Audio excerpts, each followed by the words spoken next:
Round physics. Okay. Okay, give me your gun. Okay. Actually, you know what? Give me the. Wait. Give me this. Give me this gun. The company carbine. Okay, there we go. Look, buddy, you okay? Look. Uh-oh. For trouble? Who do we lose? No. Yeah, I'm pretty sure. You were lucky. Well, what happened, Sensei and Nick? me were here with you. Well, just to get me going. Hold on. Your robot. No, wait! Before you fix your, can say the line, Nick, while you're roboting. Southway superior. Autobots inferior. Thank you. Oh, good. Oh, hello! Look at this site here! They're just on top of each other. Oh, you ruined the moment! Dumb brutes! You ruined the moment! Really? I can't deal with these little monsters anymore. It's just oh my gosh! Oh my gosh! You better have. Who's this guy, Trigger? Oh my gosh, Nick! There better be a fucking dinosaur, Uncle Ruckus! I swear to God. That's what happens to the military every day, anime guy. Are you saying if I join the military, I'll become gay? No, just the Navy. Oh, right, just the Navy. In the Navy. You could sail the 7 seas. In the Navy. They got busy. Let's go! They got busy! I'm taking the picture. Ah! That's amazing!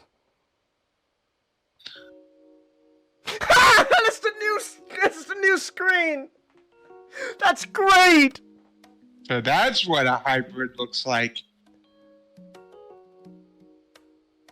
Doesn't look that. I don't know, seems more dinosaur to me, so. I know. Okay. Getting blocked by Mitchell Musso when I was 15 because I said he had no lips. What? Repeat? What was that? Which one?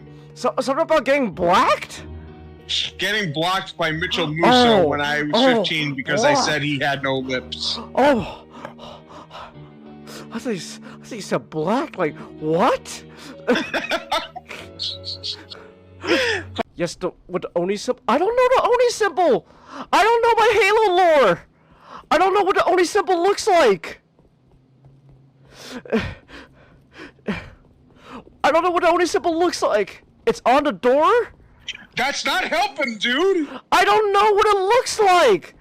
Like, I could be looking at anything and they'd be like, is that it? That looks like there's something on the door. I don't know what that is. I don't know what it looks like! There are a lot of doors with things on them. You mean this door here? This door here? It says search right. Who's still left? There's nothing happening, man. Yes? Well, there's nothing happening, though. There's literally no other. Oh my god! I think I broke the game. Cause like, who else is still alive? I don't see anyone else still alive, man. Forcefully move Dutch. I can watch the house. Okay. She's watching Power Rangers. No, can I watch with you, Nanako? Can I watch with you? Oh my gosh, it's Power Rangers! Please, let me watch. Why can't I stay here and watch with you? No! 0 out of 10 game! I can't watch Power Rangers with my little sister! This sucks! I hate this game. I fucking hate this game. I can't watch Power Rangers with her. They can't get enough of my tongue! They can't get... God, that... My... Wait, that just means Ben Franklin literally admitted he's so... Not only did he invent cunnilingus, but he was so good at it when he first did it that old woman just went, "Keep doing it, Ben." And it's just like, oh. So that's why he had the nickname Ben Franklick.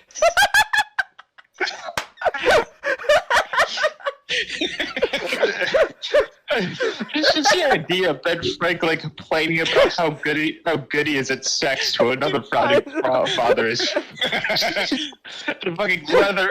We have the letter up. Essentially, the way they weasel out of the idea, the whole kill the Justice League thing, is that all the Justice League are just all the Justice League you fight are just clones that Brainiac has made because he. Oh, they're not even. Wait, they're not wait, even. So they're not even actually like the actual Justice League. Oh, they're just clones. Okay. Wow. Except for Wonder Woman, she actually dies. Oh. I find one. Okay. So not only are like the Justice League not actually, do we not actually kill the Justice League? They only kill the one woman. Huh. How progressive. Man, What the fuck is this? What the fuck is this game? what did Rocksteady mean by this? Okay, so why are you fighting Mercury? Bam, bam. Bam. Oh my gosh! I can hear her out of breath. Oh no! This is. Oh no! Oh. They should give her one of those fucking little mobility scooters to enter here. Oh, as she fucking lost in one. Oh. Then I'll meet you at the gates after school tomorrow. Okay, bye. Did he say he was interested? He's a guy. And I'm a guy, but he's interested in me? Oh, they're gay! Ooh. Anyways, that's 2.0. I hope you... I don't know. I don't really know what else to say. It's just, there we go. Wham! Bam! I've been watching too much Futurama. Bam! Alright. So, let me just, here, let me just adjust myself real quick. Okay. There we go. Does it still have the same emotions? Yeah, I still got the same emotions. With a new one. So there's, there's the normal one. And then, ooh, I'm angry.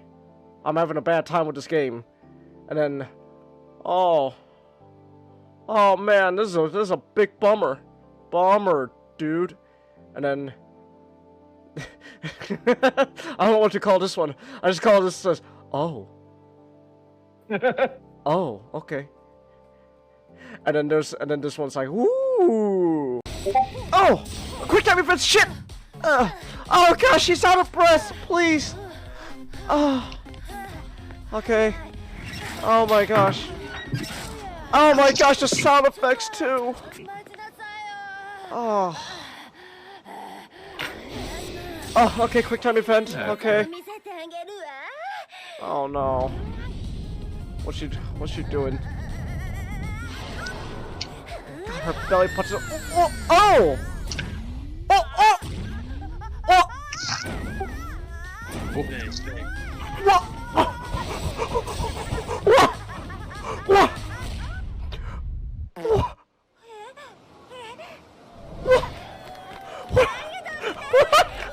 Okay, can't break. What is this slapstick cop? Oh my god! What? Oh my gosh! And the reason I say you could link 4chans is because it's because of 4chan, bronies exist.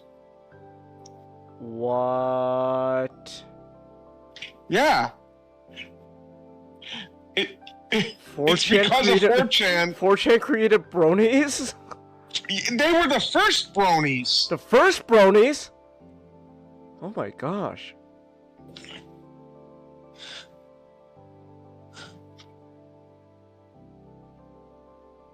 I don't know how to feel about that, Nick.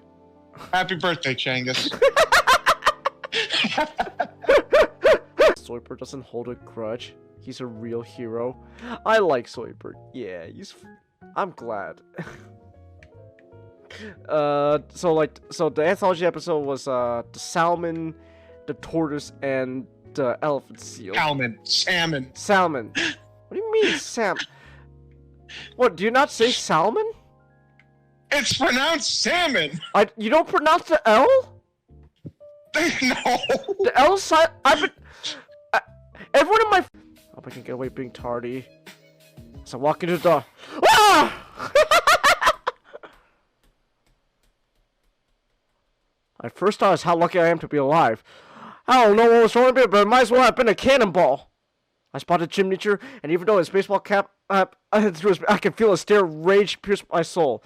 Such intensity, that ideal throwing form. It only missed by centimeters. That was a warning shot. That was a warning shot. Oh my gosh. Who is this guy? That's the soldier from TF2! Oh, that's great! Just a quick reminder that I do have stream elements. There's a $50 monthly goal. You can tip, donate, etc., whatever you want to call it. You do not have to if you don't want to. Oh. Okay, here we go. Okay, we should be unmuted now. Whoop, whoop, whoop, whoop, whoop, whoop. Alright, say something real quick, guys. Alright, I'm useful. Yeah.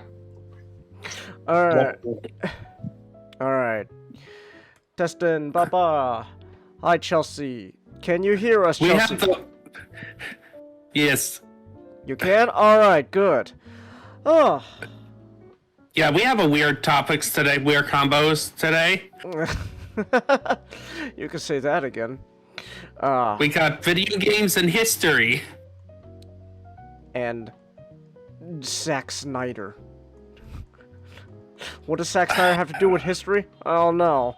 We'll find a way to make it work. Hopefully as minimal as possible. As minimal as possible. That is for the best. The only connection he has to history is that he was apparently good at adapting Frank Miller's 300, which is That's more. Yeah, but 300 isn't really Sorry. history, you know. It's Sorry. based off of Sorry. it's based off of a historical event, but like it's far removed from history. So I think it's one of those movies where it's a historical fantasy, and everybody who goes into it expects a historical fantasy. You know, you get like 9 foot tall Xerxes 9 foot tall. right there, like half naked. And the most absurd outfit. Like, I'm pretty sure Xerxes wasn't, you know. I am a merciful god. I am a merciful god. and also the guy who betrays him was not a hunchback from was not Quasimodo. Oh, damn. How dare Zack Snyder lie to me about history like that? Ugh. Oh, how dare Zack Snyder lie that the Persians invented grenades? How dare he lie to me? What was that? I don't remember that scene. Oh, I listened to I watched a lot of videos, and that was brought up about 300. I haven't seen the film itself. I just through cultural osmosis really know about it. Actually seen 300? No, it came out when I was a kid. It was rated R. Oh. And I was, for a while, I was just never interested in it. Really? It's a fun movie. It's it's not the greatest in the world, but it's fun. No, it's not the greatest. You say not? I like Xerxes and how he looks more in the comics. Like they tried doing it in the film, but I just like, you know, I always just like in the comics is just the silhouette that's just identifiable through his many gold chains. Yeah, that's true. I'm gonna look that up. Oh, Xerxes in the comic. He's interesting looking. I like how he looks in the comic. Based when I heard about the film version, it's not the historical Xerxes. No. Well, it's not. I mean, Ninjato. I'm pretty sure Xerxes wasn't. No, it's not. It wasn't just looks alone. Do you know anything about Xerxes as a person? No. Yes, that He was insane. Oh, he was? Oh, okay. He got so mad. I want to do the. Sorry, but here, I want to do this. Okay. So, Yes. Xerxes building a bridge to ferry his forces from Europe to Asia over the strait. All right. The bridge falls down. Xerxes, I command my army to whip and pop pokers and to chain up the sea. And then the army would go down there when they would whip the water and they would throw chains into it and they would pokers like, Xerxes, the sea, your master commands you to stop. He has done no insult to you. Oh, so he was just crazy. Okay. Well, he was just like, he was short-tempered. Really a Caligula moment. Really short-tempered. Yeah. I can see. Yeah. Wow. Yeah, Xerxes. Like, Xerxes probably was smart because, of course, the accounts we have of Xerxes is from Herodotus. Oh. So Herodotus, I'm actually going through his histories. So Herodotus, the way he does his history, of course, he's Greek, so he's going to be biased towards the Greeks. But he's also doesn't necessarily pick the ones that are most accurate. It's the most interesting accounts he hears about. Like, he begins... From what I hear about... Oh, go Like, he begins his book... Wait, hold on. His Wait, hold on. What were you gonna say? I have to make an addendum to this. This is very much important. Okay. All right. He is very he even though he puts in the most interesting ones. Sometimes he'll be like, you know, man, this is really interesting, but I don't think this is very true. Yeah. He also likes to tell his histories as like moral lessons. I see. So when you read the history, so the fascinating part about it is that you get to see the bias, of course, in front, but also you get like interesting stories. Like if you really want to get hooked into the ancient world, read Herodotus. Herodotus. Okay. Like you can find an audiobook on it and just listen to it over time. Like there's just a bunch of fascinating stories that makes you thinking a lot more. But so yeah, so in terms of Persian kings, he actually prefers Cyrus the Great, who was the guy who founded the Persian Empire, and then Darius, who was Xerxes' dad. To be fair, there aren't too many kings. Xerxes is like number 5. Yeah. There's plenty to compare him to, but you know, it's not. You don't have a great range. Like Xerxes number 4, because you got Cyrus the Great, then you got Cambyses, who's actually worse. To Herodotus, worse than Xerxes. Oh. Wow. You also have the you must have really screwed. Bardia, kind of. Man, if you believe Darius. You must have really screwed up then if he's like, no, Xerxes was better than you. Well, there's the difference between like mad and then like fuck up your nation kind of mad. Oh, I see. Yeah, Cambyses was such a bad ruler. Was that when he died, which when he heard about a potential rebellion, Darius was actually one of his advisors. Oh. And he took over from like apparently this usurper. So the situation historically is that Cambyses had a lot of internal problems because he was paranoid and also he didn't know how to rule properly. Like for example, with Egypt, he killed the Apis bull. Okay. He did a big religion thing, big religious no-no in Egypt. And he just straight up disrespected their religion. So people didn't take kindly to that. Yeah, didn't take too kindly to it. Especially since Persia, when they took over, kind of set themselves more as the liberators a bit. Wait, no. Cambyses was one who actually conquered the Egyptians. So, okay, no, they didn't set themselves as the liberators. That's Alexander the Great. But, okay. Mr. They did. They were like, when they came in, they're like, all right, We are the more tolerant empire in this parts.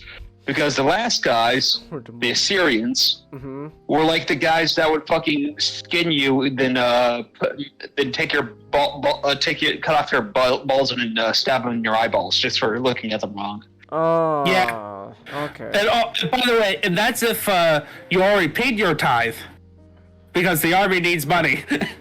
Ah. The Assyrians were fucking assholes. Yeah, they were there. So it's just a bad time all around. Okay. Yeah, it was awful. But so with Cambyses, during the campaign down in Egypt, the story goes is that he either killed his brother. Okay. And a person impersonating brothers who looks like him is taking the throne because of this a magi. vizier. Okay. A magi, which is magi is like a clan, a special clan within Persian. It's technically the empire is called the Persians and the Medes because it's made out of two different tribes. All right. But and there's some tensions between them. Oh. But then, so when he dies, Darius then has his other group of buddies of loyal followers, goes and takes out this usurper. Of course, it could be that it was the actual brother. Oh, I tend to believe that. Occam's razor is like, that was probably Bardia, and Darius and his boys just went up and like stabbed him in the back, and then just made massive propaganda. He wasn't Bardia, that was Magi. You know how fucking weird those people are, and you got two Magi now. So I'm like, yeah, Magi, I think it's probably more. Yes, we can. Maybe a mix of both, where maybe Bardia's was alive, but it was the Magi who held the power. Oh, he's back. You good? Keep fucking logging me out. Yeah. Gosh. Still Yeah, but Discord. Wow. Yeah. So Darius essentially took over, and he's like the competing with Cyrus as being the greatest Persian Empire ruler. All right. And like his only fault was that he was the one who did the Battle of Marathon. Oh, okay. Which started the Persian Wars, but he wasn't the one who actually accomplishes it. That would be Xerxes. And by the way, Xerxes as a king is actually a pretty good king. Oh. With his flaws, he did accomplish a lot. Okay. Like he could have easily won the wars against the Greeks. There was just outside factors. There was other factors that okay. that happened. All right. The Greeks are like, huh. Okay. So, anyways, it was all just because we're talking about 300. Yeah, about Zack Snyder. If you want to, yes. Dan Carlin, has a podcast episode on this called Kings of Kings, and it's quite good. It's 3 parts. It's three parts. Ooh, daring. It's 3 parts, not 1. It's and they're all couple hours chunks, so it's like listening to an audiobook. All right. Ooh, okay. It's 12 hours in total. I see. And it's free. And it's free. Let's go. For now. Oh. Dude, he made that back in 2016. 2015. I don't think he's. I think that's one of the ones that he's just keeping up there, just to like intro people into it. Okay. All right. It's been free forever. Like he's removed other stuff before. Oh. After that. Essentially, when there's another long series, he likes to keep the latest, like 20 episodes or something. All right. Well, By the way, you will have plenty of time. He released quarterly. At fastest. okay. It's done when it's done. No, don't pull Linkara. Come on. Like here, as opposed to Linkara, then Carlin is high quality because he spends that time actually researching and reading. Oh, It's kind of a mini audiobook. okay.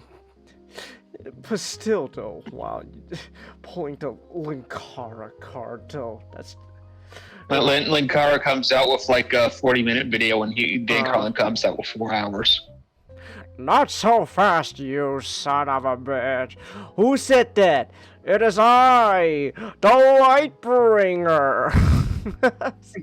There he is. There he is. There's Linkara. Get him out of here. Get him out of here. Don't give him back his jacket. Don't give him back his jacket. Oh my gosh, I can't believe you just pulled a Linkara card, though. That's... Ooh. Well, I wasn't thinking of Linkara. Like, Honestly, when I heard it'll be done when it's done, I was thinking more of John Carmack. oh, I don't know. I Linkara. I can only think of Linkara when I hear it'll be done when it's done. It's like, Yeah, but Linkara's such a fucking whiny asshole when he did that. don't you understand, Matchstick? History of Power Rangers will be done when it's done. Gosh, let him Let him cook. Let him cook. Exactly. Gosh, you're so mean to Linkara. okay, to be fair, History of Power Rangers is pretty much his best work. Yeah, but That is fair, but yeah, but like that's like all he's got. he's still an going. asshole. Yeah, and like that's He'll never escape that video. It really should have been shorter.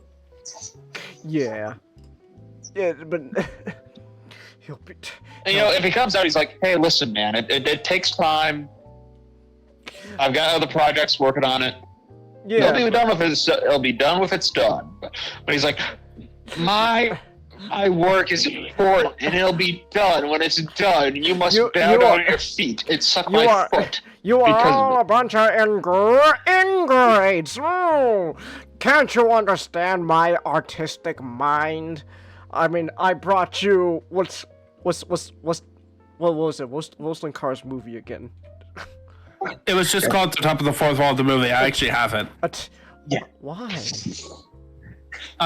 Okay, so I was a fan of The Top of the Fourth Wall when I was younger, and I actually was one of the backers of that film I am on so, Indiegogo, way back. I am so sorry. I had fun when I watched it. Okay. Chingus, I was younger, so it's like, look, like Changus, I know. I like it how you say that, but every time I bash on something you like or something, you go, but Ninjato, I like this. It's like, the difference is like, yeah, I liked it when I was a kid. I haven't seen it in a while, so it could be bad. It's probably. Well, That'd be a funny day. Just all right. Let's pop in Linkara's movie and let's watch it. pop in Linkara's movie. Okay, thanks for the alert, Chelsea. You could keep us in the background and stuff. Thanks for the alert. Yeah, Chingus, I was also a fan of Linkara. Wow. Same with me. I'm part of the generation of people whose online content was Nightwing 01 and Channel Awesome. Wow. Like that was when I got into the internet, when they were on their heyday back in I got in around I began watching YouTube's on 2007 and then got into Channel Awesome around 2012 or 2011. And that was during when Channel Awesome was sort of respected. Yes, Changus, there was a time where Channel Awesome was respected. Man. It's amazing to think that they spent like half a decade trying to rely on another video sharing website before finally deciding, yeah, YouTube we should move to. YouTube won at the end of the day. Yeah, we watched it. I watched a lot of their stuff on Blip when that was a thing. Oh, Blip. Wow. No, that's not sarcastic. Wow, it's like actual amazement. Yeah, like, I'm just saying. So like, when I'm saying like when I supported, it was like one of the first purchases first crowdfunded things I did with my money, and I will say I am not ashamed that I funded it, and I enjoyed it when I watched it when I had it when I was younger, but I haven't seen it for years, so. I think I even got it signed. I bought like the signed version. Wow.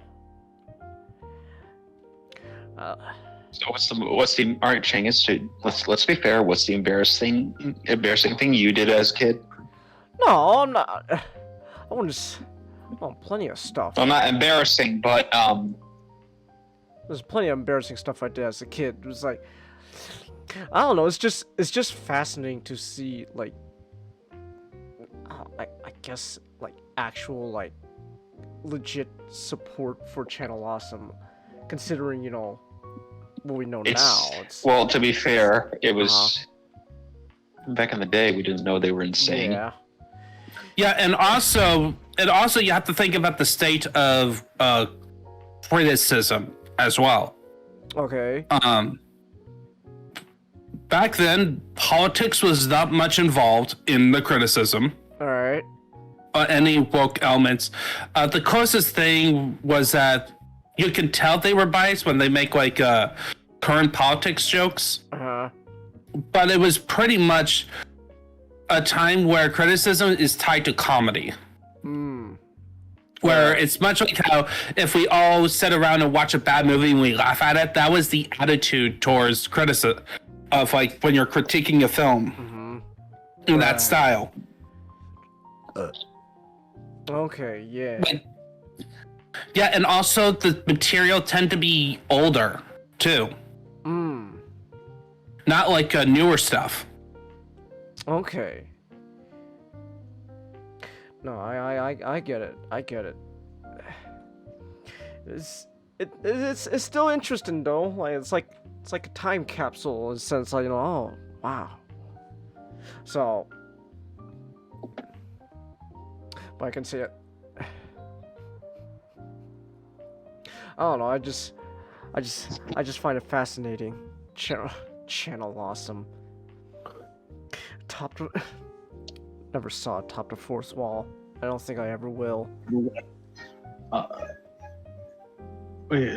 Doug Walker once had an empire that fell, and he was the one that left. That's amazing. I know. He's the only one who he's the one guy who still has a pretty thriving career on YouTube. All the other guys they were pretty much riding off of Doug. And then probably Inger Joe is the only other one. Oh, you saw that? Yeah. And actually, I think Linkara as well. Like Linkara's still doing good. As far as I know. I gotta see this for myself. Yeah, Linkara's doing his stuff. Spoonie's getting better. That's the great thing about the 2020s is Spoonie's making a recovery. And Top to Fourth Wall still going. Yeah. Bennett DeSage, and technically Lindsay Ellis, but that's a story for another day. Oh wow! Lindsay Ellis was tied. Yeah, she kind of evolved into her own thing, not tied to Channel Awesome. Wow. Good for her. She's still an asshole.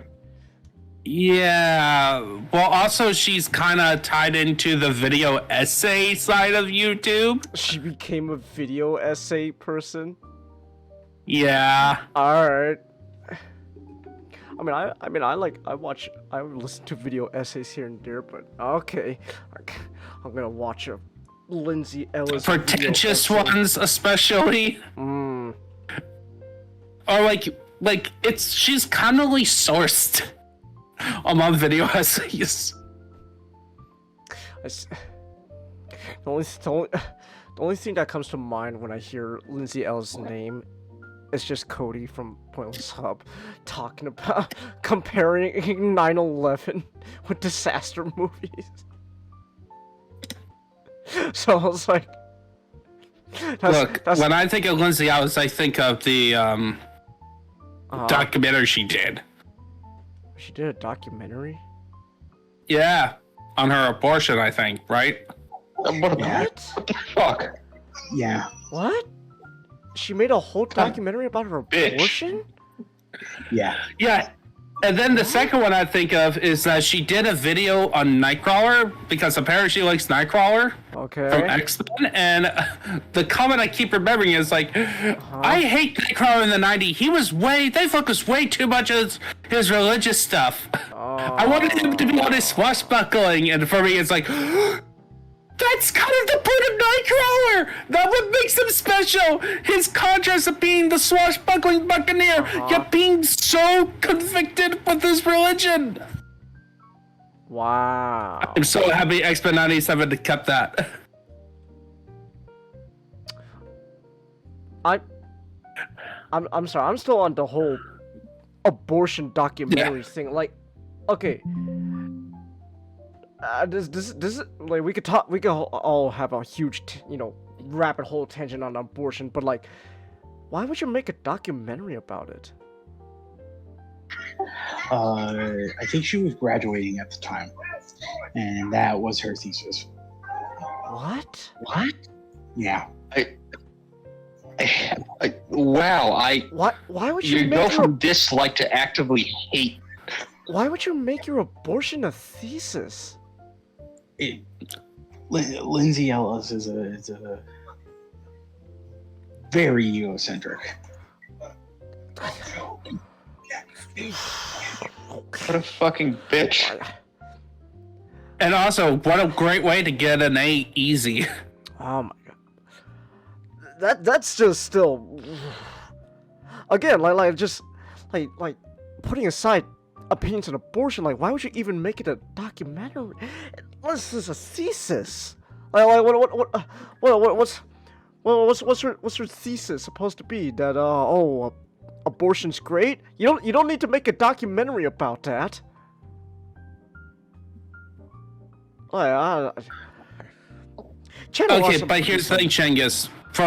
For people in the modern day, what are they are more likely to do if they think abortion is an interesting topic? Read about it or watch a documentary?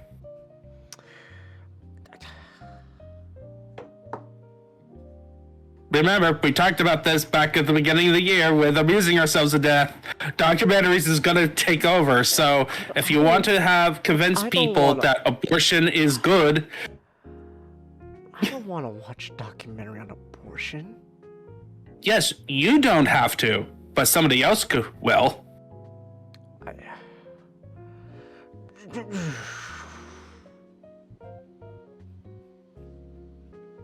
I'll go back to talking about Linkara. I don't... How about we talk about somebody, another pretentious asshole, Zack Snyder. Okay, I guess that's a good segue. Wow, I can't believe we're gonna segue from Lindsay Ellis to Zack Snyder. I'm sorry, that's not enough of a whiplash to me. No, that's still whiplash. Speaking of a documentary on abortion. What did he do it? Speaking of an abortion. No. Oh, okay. No, Man of Steel could be viewed as an abortion. Okay.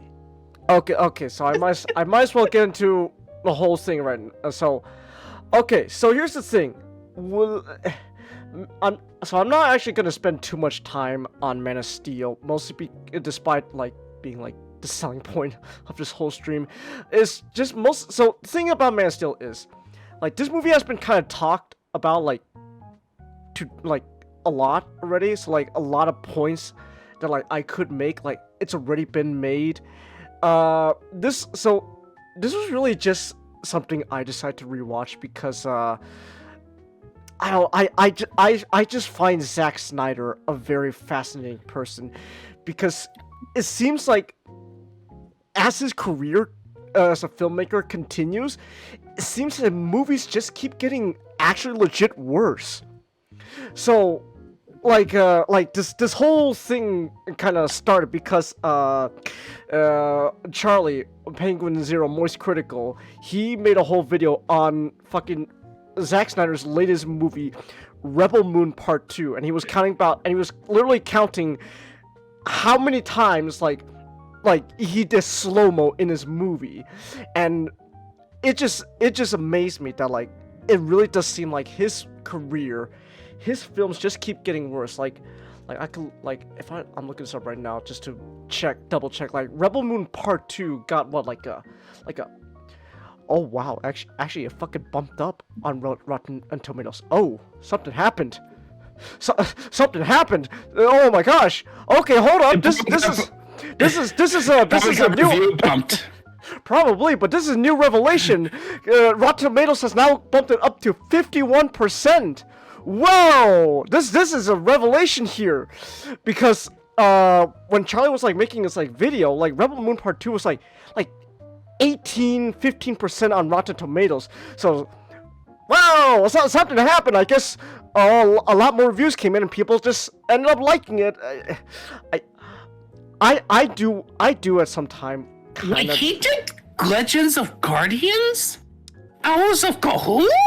Zack Snyder? Yeah, he did. Yeah. How's that? I don't know. I've never seen it. But like, and when Rebel Moon but clearly like new reviews came in because, okay, here we go. On Wikipedia, it was initially like 15% of 85 critic reviews as positive. 15% of 85 critic reviews were positive. So I guess, you know, more reviews came in and people started liking this stuff. I do want to eventually talk about like this whole like pretty essentially the cult of Zack Snyder sometime. That itself is a fascinating topic. But long story short, some that we have had some first-hand experience in. Oh, that's right. Remember back in the other server? Yeah. Oh gosh, Yeah. I wonder what he's up to now. Fuck. But like, I hope he's doing okay. I mean, he's a good guy. He's just fucking delusional. It's just with Zack Snyder. He's a fucking retard. He's Yeah. But the whole Zack Snyder like cult is very fascinating topic of its own. But no, like Zack Snyder's movies legit keep getting worse. I remember watching Rebel Moon Part 1, and halfway through the movie, I had to pause because like I had to like take care of some stuff. Never went back to it.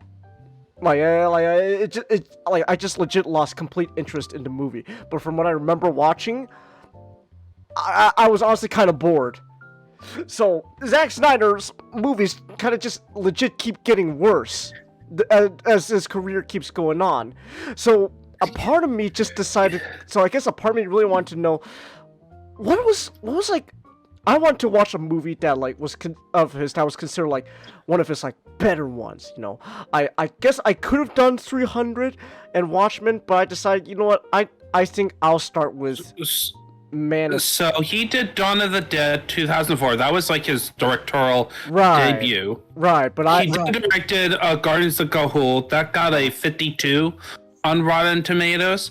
But then Sucker Punch happened. I've heard a lot. I've heard a lot about Sucker Punch. Yeah, and that is the second one he actually wrote. The first one was 300 itself. So this is technically like, and so if we follow the theory of Zack Snyder, with 300, he's just direct adaptation of the original comic, so it's not his writing. This is Sucker Punch would be his actual first writing, and then he wrote 300 Rise of an Empire, the sequel that was not well received. Oh, I remember watching Rise of an Empire. Rise of the Empire, Rise of the Empire is written mostly with like notes that Frank Miller had, because it was based on like Rise of the Empire is loosely based on the comic book that he would release later on in 2018 called Xerxes.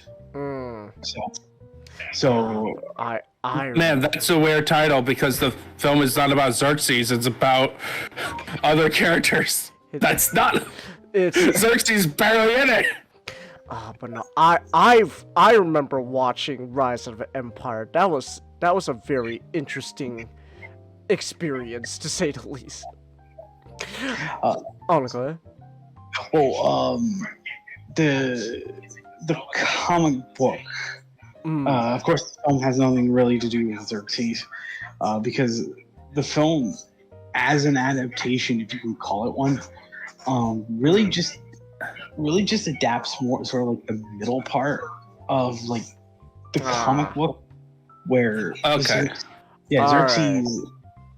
like where it is the end of like the Battle of Thermopylae.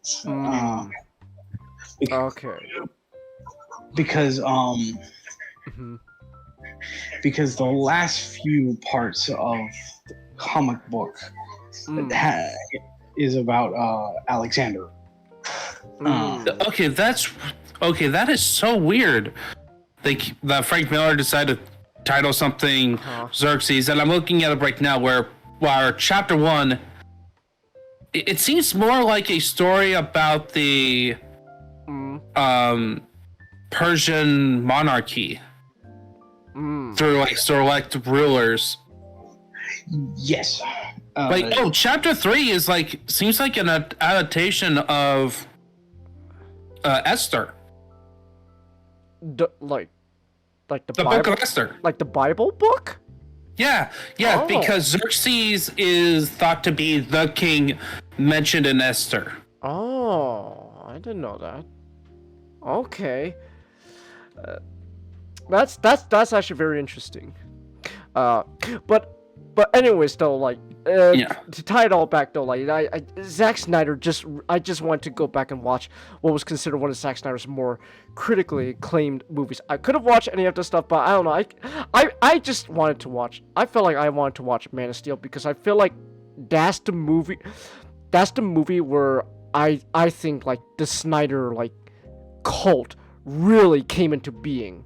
I'm pretty sure there were Zack Snyder fans before, but I feel like his DC movies is where people really start to go, oh my gosh, Snyder, you're a Lisa al-Khalib, oh my goodness. So what's so funny? Lisa al-Khalib. You know what's funny, Genghis, about that time? People was not thinking of Zack Snyder at the time. Right. It was all about a different director because the Dark Knight trilogy was around that era. I think the real true part of the Snyder sort of the cult of Snyder kind of just came around the time when people started to notice, a studio can just come in and just change your work entirely, which is what happened with Batman vs. Superman, which is not a good film. No. But objectively speaking, that film was tampered with. Yeah. So. Yeah. I think at the time people, at the time with Man of Steel, it was more, and then it got worse with Batman v Superman. The person that people were more mad at was Christopher Nolan and David Goyer, because this was during the time where you have two superhero franchises basically competing to see what will be the face of superheroes for the next decade, because we don't have this came out a year after Dark Knight Rises and Avengers Endgame. The Avengers. The Avengers. I'm sorry. Whoa, I am so used to saying a subtitle. Holy shit! Endgame came out that early. I must be remembering shit differently. Damn. But you understand like my point though. This is considered one of his like more critically acclaimed films. And, okay, I guess if not like this is like if this isn't the start of like this Snyder cult, I would say this is one like the movies like that retroactively became like one of their like go-to like oh my gosh. This is the film that I think more often than not made Zack Snyder a household name. Yeah, because compared to a lot of his previous works, even talking like Dawn of the Dead and Watchmen, none of them were as high profile as working on a Superman film. Right. Yeah. So... Oh, go ahead. And this was a popular film because, especially among intellectuals. Because this was a superhero film that is trying to say thematic points. Here, let me see. It has a lot of flash and a lot of faux god symbolism, with nothing actually with no actual substance, and that it resonated with a lot of intellectuals because they love flashy stuff with no substance behind it. Well, actually, no. They like it when it was during a time. You also have to think about during the time, right?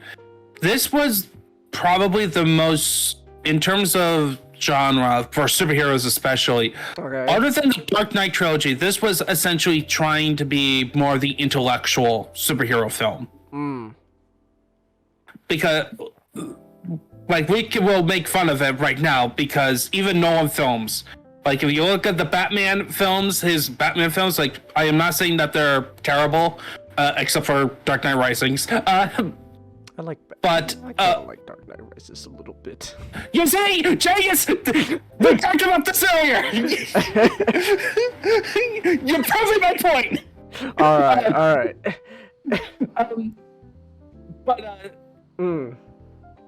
Like this film, in my personal opinion, I only seen it once, but I remember it vividly about my opinions. I felt like the first 15 minutes should have been its own film. Oh, the whole opening on Krypton? Yeah, No, he legit spent like 25 minutes on that whole opening on Krypton. It's very fascinating. Yeah, like it really felt like this could have been its own film and would have been really interesting. And then I just felt like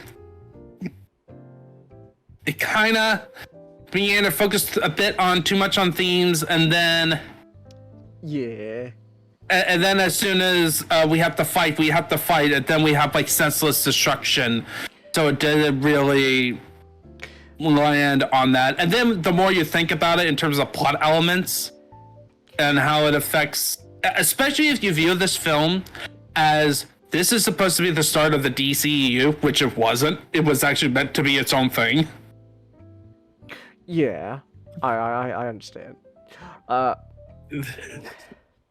but like everything you just said there, though, is like, yeah, you're right. But like, really, I went into this movie just trying to look at this like, I guess in a sense, is there anything like good compared to like anything he's been coming out with recently? Because again, I tried watching Rebel Moon Part 1, and I just couldn't. So.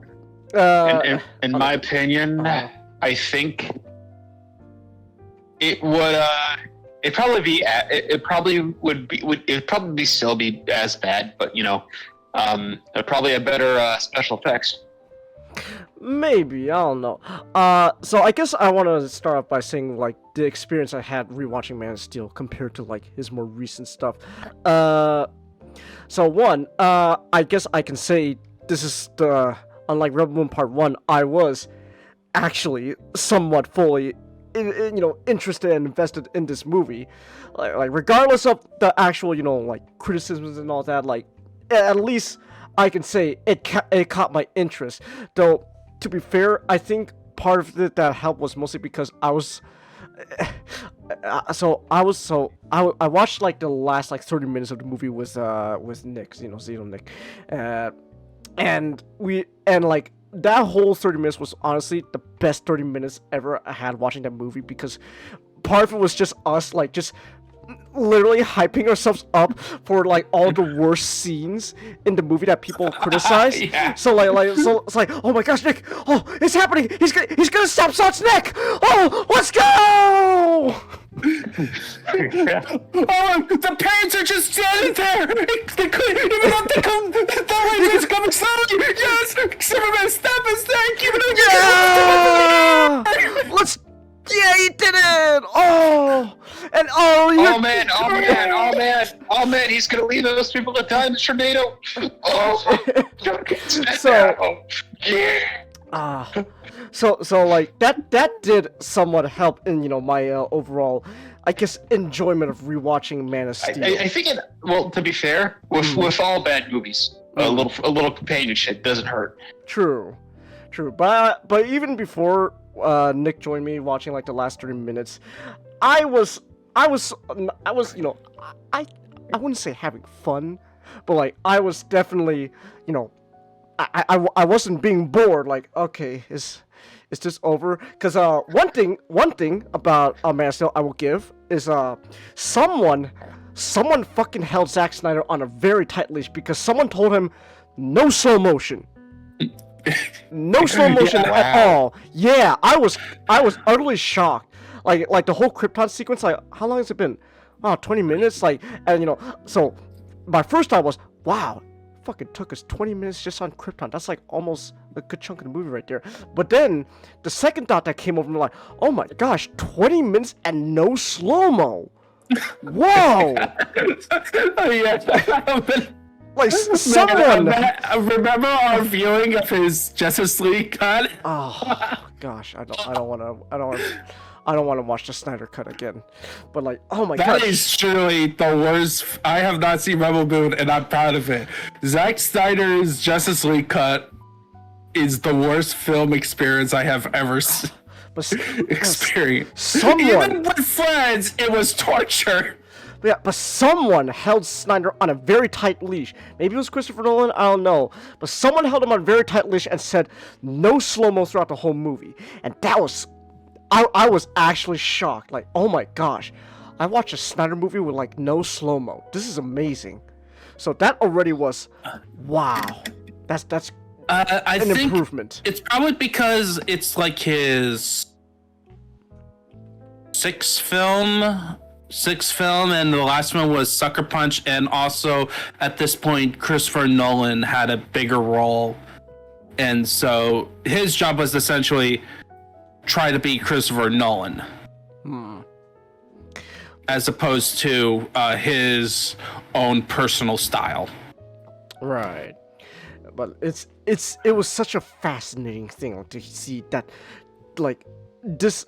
So like in a sense, you could argue that Zack Snyder's movies are better when he's not really, giving most of his personal flourishes into it, because it seems like the more, involved he is with a movie, that's when it starts getting more and more bad. Like, so, because like Zack Snyder, he like, it's like, I don't know what it is with slow motion for him. Like, it's like, it's almost like a fetish for him. Like he loves it. Like that's simply the only thing it is just he likes slow motion. That's why he puts it a lot in the movies. Like he loves it so much. Like when Charlie Much Critical was talking about like Rebel Moon, he was talking about like how Snyder would just put slow motion like almost everything, even like the most like unnecessary things. You want to see people farming in slow motion. Oh my gosh, that was beautiful. Oh, let's see that scythe cut the crops again in slow motion. Shh. Oh yeah. So again, this movie, no slow motion. Someone held him on a tight leash. So that was great. that was great to see. But then everything else though, like it's honestly like this Man of Steel to me feels like a movie where on first watch you'll have an okay time, and then as you watch it again, you could maybe have more fun with it, but that's only if if you're purposely hyping yourself up for like the worst scenes.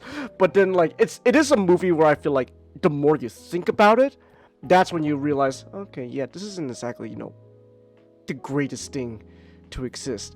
So again, like one of the major things about Man of Steel that I noticed was again, and this is something that people have been talking about, was Snyder.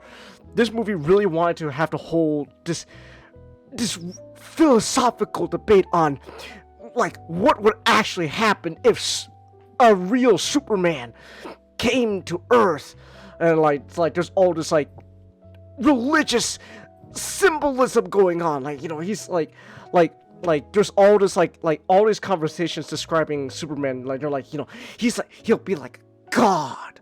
Whoa. Oh my gosh. Of course, that's, but then when you really think about it, it's kind of, like very surface level. Like they don't like if you're gonna have a whole like the whole movie's point is like oh, is Superman a god or not? Like they don't even the movie doesn't even really go too deep into that either, because then because it feels very surface level with that whole debate on is Superman a god or not. It's a dumb debate, to even have in the first place, but it's something that like if you're gonna have it, maybe go more into that than just making like a surface level thing, Well, what else is there with Man of Steel? Rewatching it. There was a whole like weird like eugenics plot point going on.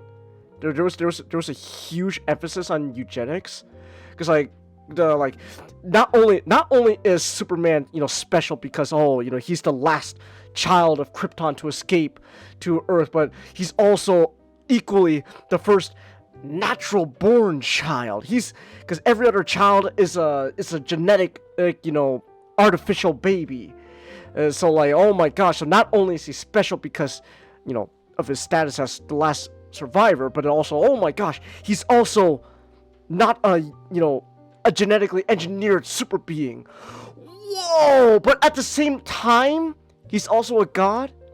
So that already kind of conflicts with the whole, is he a god or not? And then so there's that, and then like they really want to put a whole emphasis on the whole like eugenics aspect, because like why does Zod wanna why does Zod wanna terraform Krypton into, or terraform Earth into a new Krypton, when like Superman is proof that Kryptonians can't just live on Earth. In fact, not only will they be able to survive on Earth, but look at fucking superpowers.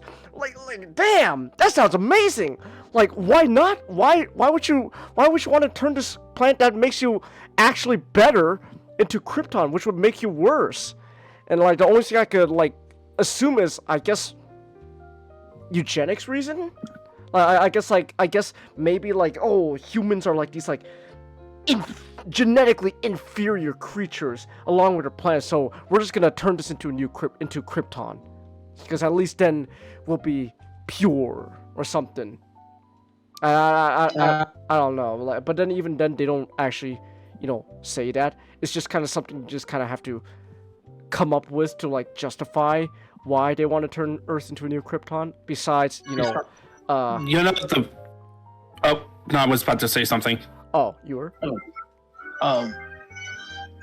As I said last night, it feels more like that whole turning Earth into Krypton thing just feels like a a lazy motivation to try to get Mm. to turn Zod into the villain.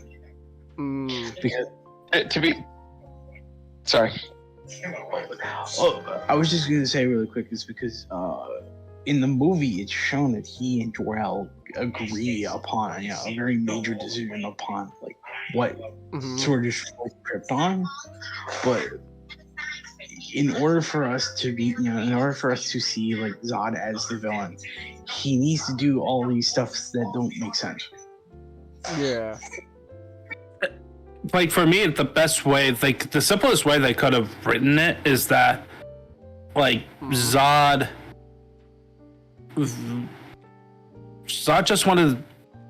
just enjoyed the view of Krypton better. Like you can have like a profound story about loving your homeland, but you can't.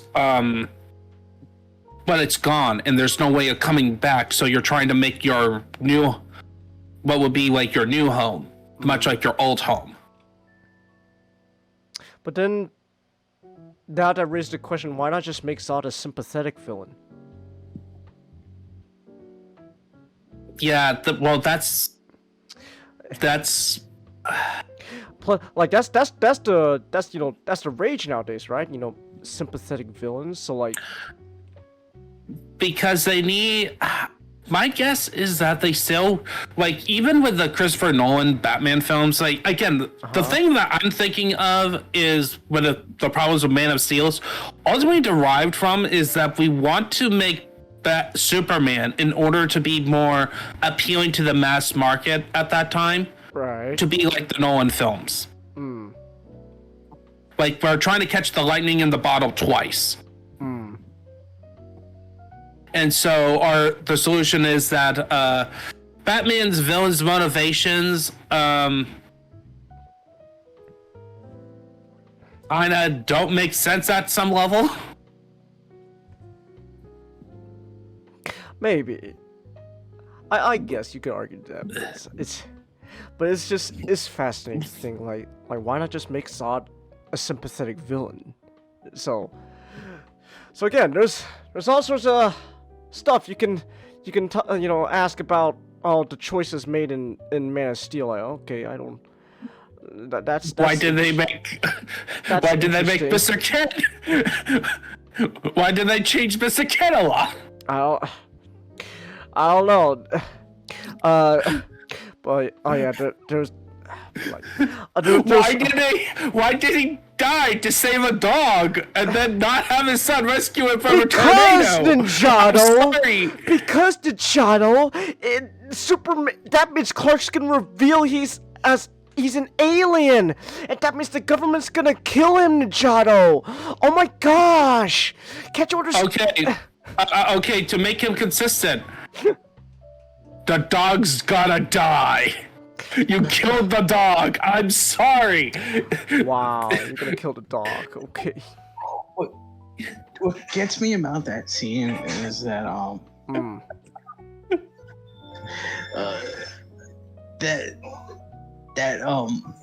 that storm isn't like that tornado isn't even anything. Like that tornado's blowing past that that freeway they're on, and none of the cars are moving. Like, Jonathan Kent could have just walked over. No, son, don't save me. If you do, they'll kill you. But you can walk. I can do a light jog and save you. You could use. Dad, I could use super speed. Like, it'll be so quick. Like, it'll be a blink and you miss a moment. No one will notice. No, don't save me, son. So, but that also came from the whole like. That also another point they want to do, which is the whole like the idea that the Kents are actually like, okay, which comes down to this like whole like realistic, morally gray situation with Superman. Like how would the Kents actually realistically react to their son being a superpowered alien. Oh my goodness. So like there's a whole thing where like the Kents are a lot more morally gray with their decisions, like again, like the whole, like, what was I supposed to do, Dad? Just let them die? Maybe. Like of course, like I get that the intention was, like the idea, like, like how, like, it's not supposed to be like, yes, let them die, but like, oh, like I don't know what to do, son. But they don't say that, but they don't say that, so it comes across as, just let them die. So honestly, saying I don't know. You could have just said I don't know. That'd be so much better than just maybe. So with the whole thing about like, I don't want you to reveal yourself, Clark, because they'll fear you because they don't understand you. It's a point that makes no sense when you watch the movie, because people don't fear Clark. They're mostly just an asshole to him. Yeah. And like and also they're just like they're just like, okay, what? Like they just don't understand, like of course the military would want to bring Superman in and give him an interview. Because they don't know what they're dealing with. They're gonna kill him, Ninjato! Oh my gosh! Honestly, it would be funny to write a Superman story, like a kid's Superman story, where he has his power show up, and then the government shows up, and the local base, like the local military base, shows up, and they realize, look, he's just a kid with superpowers. Like, he's fine. It's Kansas. Nobody cares. Nah, but that goes against the whole idea of, this is a like a realistic, morally gray take on Superman. So it's also a fascinating thing, like a time capsule of this movie. The idea of like, we got like this like mindset that used to be around, like the idea of realism is morally gray, because it's just a fascinating idea. A thing that kind of fascinates me. Not gonna lie, I'm saying fascinating a lot. I don't know what better word to use, but like but you know what I mean. Like, this is a time when everyone thought, well, how do we make this realistic? Moral grayness, of course. Genius. Making the color palette literally gray. Oh my gosh! Why didn't we think of this before? Gosh. People like it when our color palette is like dirty or gray. and thematically, it's all about moral grayness going on. Wow, it's just like It's just like, I guess you could say, the other hit Zack Snyder superhero movie, Watchmen. Whoa, my goodness, what a visionary. Oh, but I don't know, but I don't think I'm gonna go too much further into Man of Steel, but like, it's just fascinating. It's just such an interesting movie to rewatch, and kind of sort of a time capsule of the era it came from when it comes to like superhero movies. Again, like coming off the heels of the Dark Knight trilogy and that tone that people wanted from superhero movies. I think what I find very fascinating about Man of Steel also is the whole like hyper realism take on superheroes. Like this was like this permeated like how we viewed like superhero movies like at the time. And then a year later, Guardians of the Galaxy came out, and then that was such a game changer that eventually everyone switched to, okay, now we gotta be exactly like Guardians of the Galaxy. So I kind of want to rewatch Guardians of the Galaxy now. Yeah, that was a fun movie. But it's, again, like, everyone wanted to be like the Dark Knight trilogy, and Man of Steel was like at the end of that era. And then Guardians of the Galaxy came out, and now everyone wants to be Guardians of the Galaxy. Oh my gosh! James Gunn, visionary. This was the it's funny to think that like one of the most polarizing things about this film is Henry Cavill. Okay. Like, and the moments where they allow Henry Cavill to just be normal are honestly the best moments. Yeah. Because, like, it's funny how you do kind of mention how this film likes to really lean on the whole idea of realism and the realistic take on a superhero.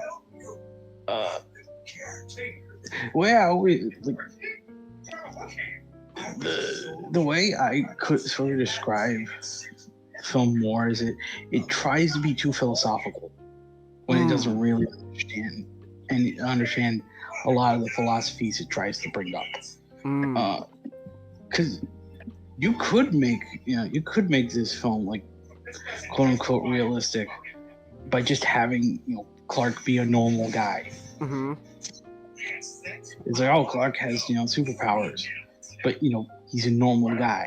Like that opening scene with him where he just saves the whole the oil rig. The oil rig. That was a great scene. Yeah. Where he's on fire when he breaks down the door, and everyone looks at him like confused, but they still they're still going along with him to get out. And then they get to the helipad.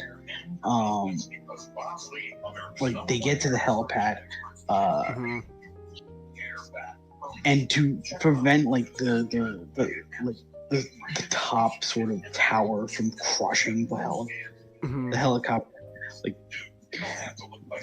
Clark has to use strength that he hasn't even tapped into yet, just to make sure that the whole thing stays stable enough so that they can fly away. Yeah.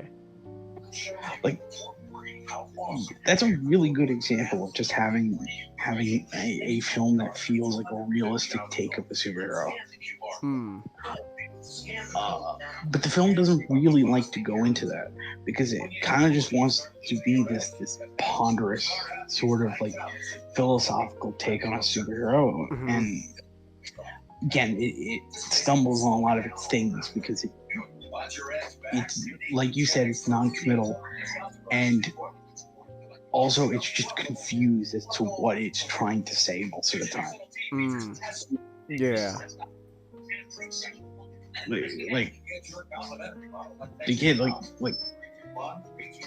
This is kind of weird to with how everything is said and done. This film kind of just showed me, hey, Cavill was a great pick as Superman, and it's sad to see where that ended up with him. Yeah, that's the saddest part about is that they got the perfect actor for Superman, but then they dropped the ball in terms of everything else, in terms of adapting Superman. He's not even American. He's British. Oh, come on. Bond... There's only 2 Bonds that are British Englishmen. No, I get it. It's acting, right? But it is kind of funny though. An American hero played by a British guy.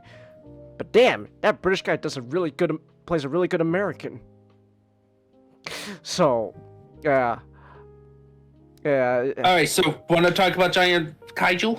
Well, I guess I can't because but it's actually kind of funny though. I'm gonna try my best to tie this in together because I was saying though, Man of Steel is at the end of the day, it is this interesting time capsule of superhero movies at the time, along with looking back at Zack Snyder's more critically acclaimed movies and stuff, because this is the first time he ever did a superhero movie, and the decision he decided to go with is realistic, morally gray. So what's interesting is that like whole thing is kind of very fascinating to me because also this week I watched a movie trilogy that kinda actually sort of goes into a similar territory. So giant monsters, right? Kaiju. Everyone knows what they are, thanks to the Big G himself. The Big Goji. He's got a new movie out right now, Godzilla X Kong. It's currently made over $500 million globally, so yeah, that movie's doing fan-fucking-tastic, hell yeah. And it just came out in Japan too. But some people don't really know about the other Big G when it comes to giant monsters. The turtle, Gamera. So Gamera is a Japanese, kaiju icon, just like Godzilla, but Gamera kind of had the unfortunate fate of being essentially under the shadow of Godzilla, which is a shame because at least this Heisei trilogy of Gamera movies are somewhat like, damn, this is good shit. We're eating well with monster movies, like, damn. And like if I remember, like this movie trilogy came off, I believe, on the heels of the Godzilla Heisei era when it ended. Because like if I remember, Godzilla versus Destroyer came out in 95, and then so the Gamera movies came out that year. The trilogy came out that exact same year, 95. So this like Gamera Heisei trilogy came right off the heels of the Godzilla Heisei era. So it's kind of a shame to see that Gamera's just now forever under the shadow of Godzilla, because these are some of the best movies I've seen when it comes to giant monsters. It's great. So the Gamera trilogy was directed by a man named Shusuke Kaneko. And Kaneko's kind of fascinating because the line of work he used to do before Gamera is funny. Pink film. Yeah. Yeah, like a lot of high-profile Japanese directors back in the day used to do a lot of their, had their start in pink films. Yeah. So it's funny. But then he got the chance to make a kaiju. This was his first time ever doing kaiju movies with the Gamera movies, and they were pretty great. In fact, this same guy, Shusuke Kaneko, he ended up also then going on to direct one of the other more critically acclaimed Godzilla movies, Godzilla, Mothra, and King Ghidorah Giant Monsters All Out Attack, or shortened to just GMK, which that movie itself was a huge main inspiration for the critically acclaimed Godzilla movie, Godzilla -1. So I guess long story short, -1 can be seen as roots all the way back to the Gamera movies. So you could argue that. So Shusuke Kaneko, he was directing this. It was written also by Kazunori Ito, which the only thing I know about him was that he wrote for the Ghost in the Shell movie, not the old one, the anime movie. So and he was frequent writer on the Hack franchise. But I don't know much about Hack though, so. And he was also one of the members of Headgear, so you might know his work pretty well. Oh. Because Headgear is responsible for Pat Labor. Oh, right. Oh, yeah. Pat Labor. Yeah. So already you got a pretty good lineup behind these movies, and then on top of that, special effects. They have a special effects director by the man, the GOAT, Shinji Higuchi.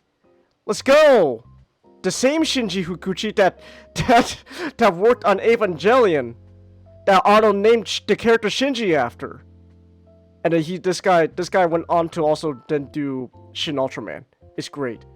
So Shinji Higuchi, he's a very well-known special effects guy. Also Shin Godzilla. Oh, right. Shin Godzilla as well. So yeah, so these Gamera movies got a pretty all-star cast going on. And so, I'm not gonna go into, like, each film individually, but, like, I do want to point out that, like, the Gamera movies the Heisei trilogy was going for is fascinating because, kind of like Man of Steel, they wanted to go for what they were going for at the time was this, like, realistic / somewhat morally gray take on Gamera. So, at the time, what was the main difference between Gamera and Godzilla was, they're both, big giant monsters, but the thing was, Gamera was always known to be a hero. Always. Like, he was always the hero kaiju. I think he was called, like... He was the guardian of children. Yeah. That's how I only know Gamera from the death battle between Gamera and Godzilla, where it's like, oh, he's the protector of children. But yeah, he is. And so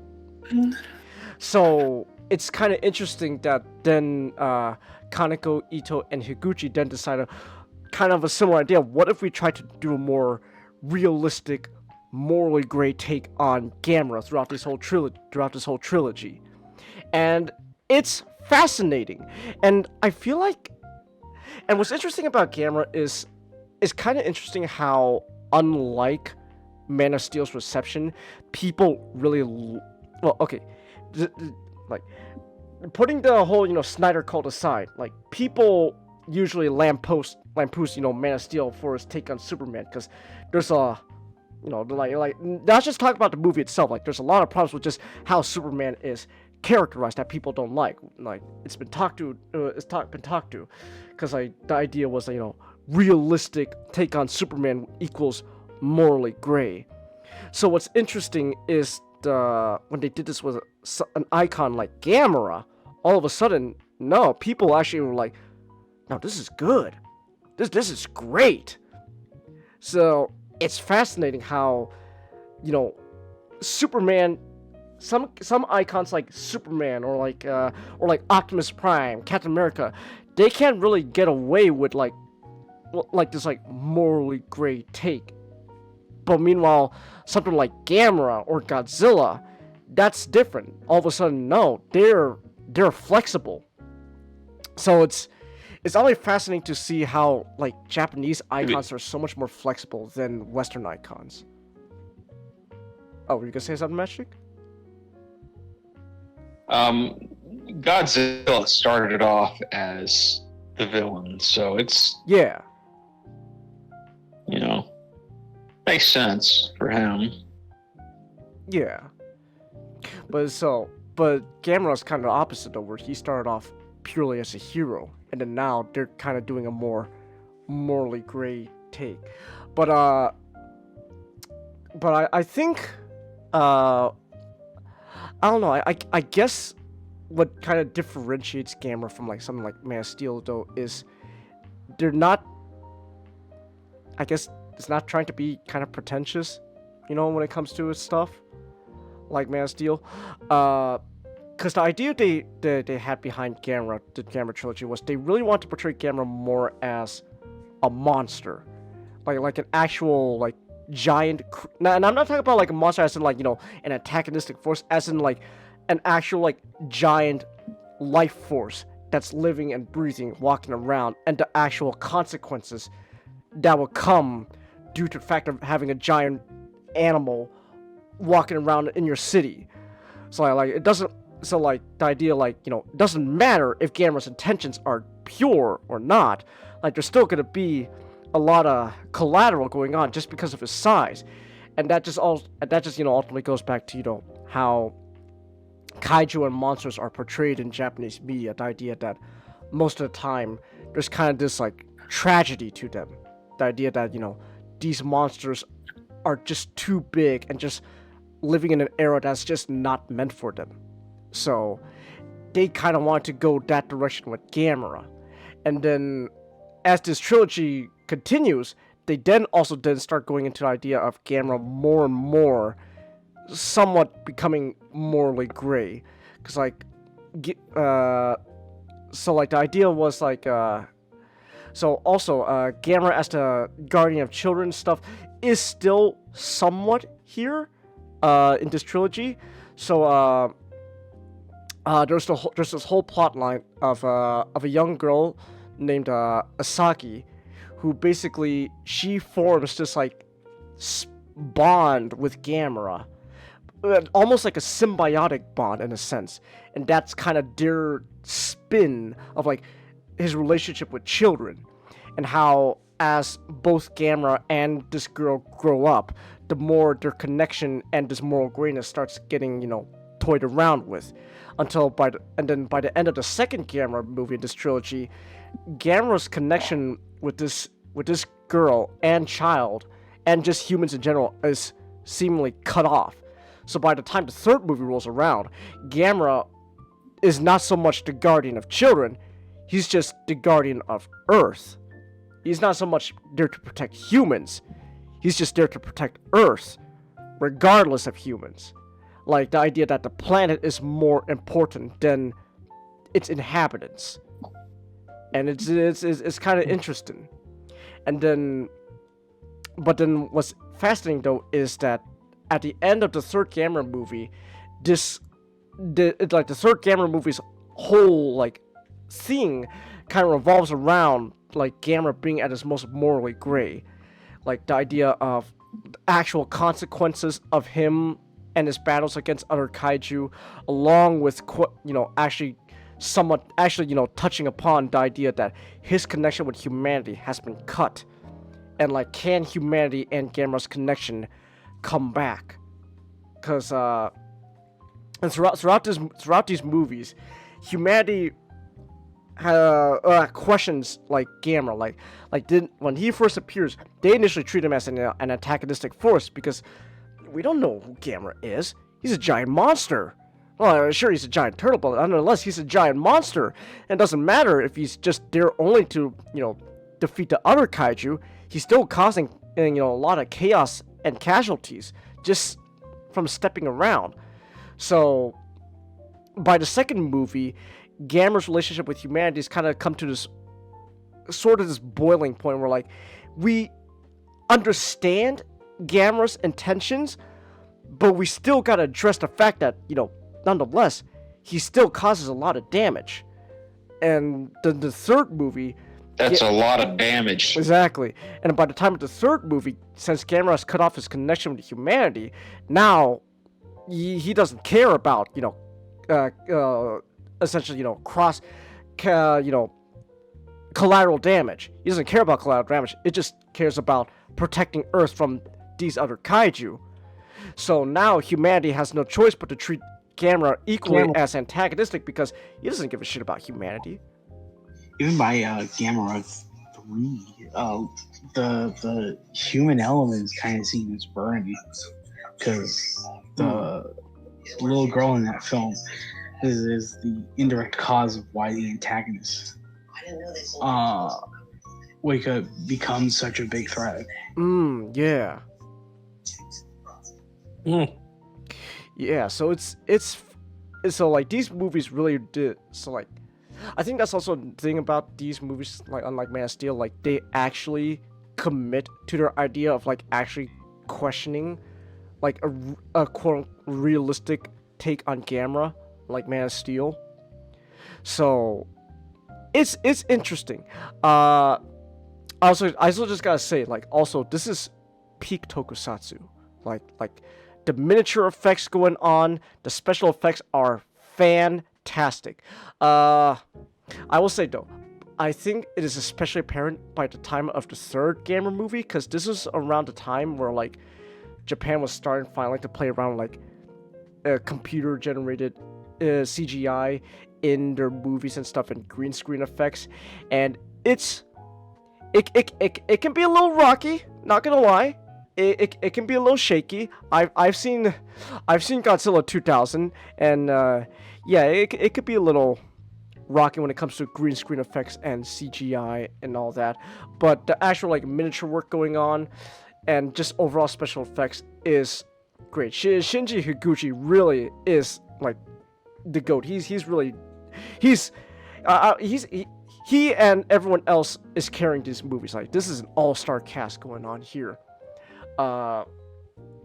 behind the scenes. So like, just overall, great special effects, great miniature works, peak tokusatsu in my honest opinion, and tokusatsu is just a fascinating genre to me because like it still lives on, right? But like, you could argue that like, thanks to like the advent of like CGI, it's not really the same as it was before. And I feel like, I feel like honestly, like the best like miniature works I've seen in the modern day, honestly, like the ones that still persist would probably be Ultraman, like the Ultraman series. They are doing fantastic work still with miniature work. Also there's like the Shin movies that Higuchi was working on, like with Godzilla and Ultraman, also still use miniature work. Like yes, Godzilla himself was completely CGI, but he was mocap, and you know, argue mocap is just like another version of a guy in a suit. But then also like there was a ton of miniature work as well going on, like buildings being destroyed. That was literally like someone in like a green costume, like toppling over buildings and stuff. So like miniature work is still around in those movies, but like these movies, the Gamera trilogy, like peak miniature work. Honestly, this is great special effects going on. I love it. Go ahead. Did you ever get the chance to see Gamera the Brave? I did, but not this week. I remember watching Gamera the Brave a while back. Like this was like back in like I think like high school. I'll be back in a bit. Oh, okay. But I did watch Gamera the Brave. I don't really want to go to Gamera the Brave though, because I think I want to just focus on the Heisei trilogy, because that's what I watched this week. But I do remember Gamera the Brave. No, I know you don't want to get too much into it, but I think just talking about the Heisei area and just like how the return to Gamera the Brave. I just wanted to ask you because, like, would you be someone who can confidently say they like both sort of idea? Yeah, like just what the Brave tries to do and what Heisei tries to do. Yeah, I could say I like both. I would. I think, you know, for a stronger opinion, I would have to rewatch Gamera the Brave. But like from what I remember, I very much enjoyed it. I very much enjoyed it. Like it's fascinating to think that like the Heisei trilogy started off with, you know, again, this like take on Gamera, trying to be going more gray and realistic, and then this era ends with Gamera the Brave, which tried to go back to more, you know, friendly, like Showa era inspired Gamera. It's interesting, like the idea that you start going more and more, you know, messing with Gamera, and then at the end you decide to go back to his roots. So I can definitely say, yeah, I like all the Heisei Gamera movies. I do want to try watching some of the more Showa era Gamera movies. They do seem interesting. I know that eventually though, like the Showa era of Gamera movies do kinda start going a bit downhill. Like I think like Gamera the Super Monster was just like, if I remember what I heard, like it's just like essentially an overglorified clip show. So that's yeah. Although Super Great Monster does have a Star Destroyer in it though, so that's fun. Yeah, they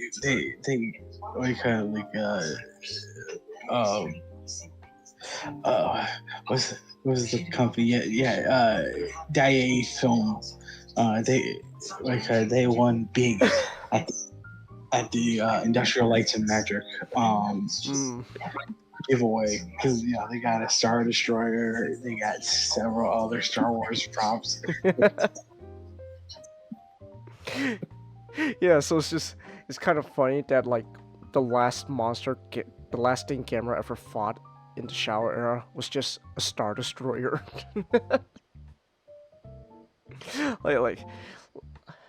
like they add like these like little like wings on the side of the Star Destroyer to like make it look somewhat different, but no, it's just straight up a Star Destroyer. I kind of love it because of that though. It's like it's so shamelessly a Star Destroyer from Star Wars. I love it. I do kind of want to watch the Shower Era camera stuff too. But yeah, I think before that though, I do kind of want to rewatch Gamera the Brave. But overall, the Heisei era of Gamera was a very fascinating stuff. These are some of like the best kaiju tokusatsu movies I've seen, and it is honestly, after watching this movie, I can say definitely it is kind of a shame that Gamera just to this day is just forever stuck in the shadow of Godzilla. And it sucks because like these movies show Gamera can be big. In fact, like when the Heisei era ended and these Gamera movies were being coming out, like Gamera was like a superstar again. Like, oh my gosh, it's superstar Gamera. But now he's kind of faded back. So I don't know. I guess what I'm saying is I kind of hope for Gamera's comeback in a sense. I know there's a recent anime that came out that all about Gamera. I think it was like Gamera Rebirth. I think it was on Netflix if I remember. And yeah, it's a whole like anime of Gamera, but like I don't really hear people talking about it, which is honestly a shame. So I honestly kind of forgot that the anime was coming out because so I never watched it. So I do kind of want to give that a shot as well. But just overall, like Gamera, hell yeah, he's cool. He's cool. I like Gamera. Yeah, he's cool. You know what else is cool? Superheroes. I was gonna do X-Men first. So X-Men, they're and especially with recently they're in the limelight again. Yeah, with X-Men 97, I'm just waiting for the season to be done, and then I'll watch it for myself. Yeah. Likewise. But what I've seen so far in terms of clips, so I have been catching up. It looks very good. Yeah. So, anyway, so X-Men Legends was released 20 years ago, I think, actually. Wow. Let me just double check. Dang.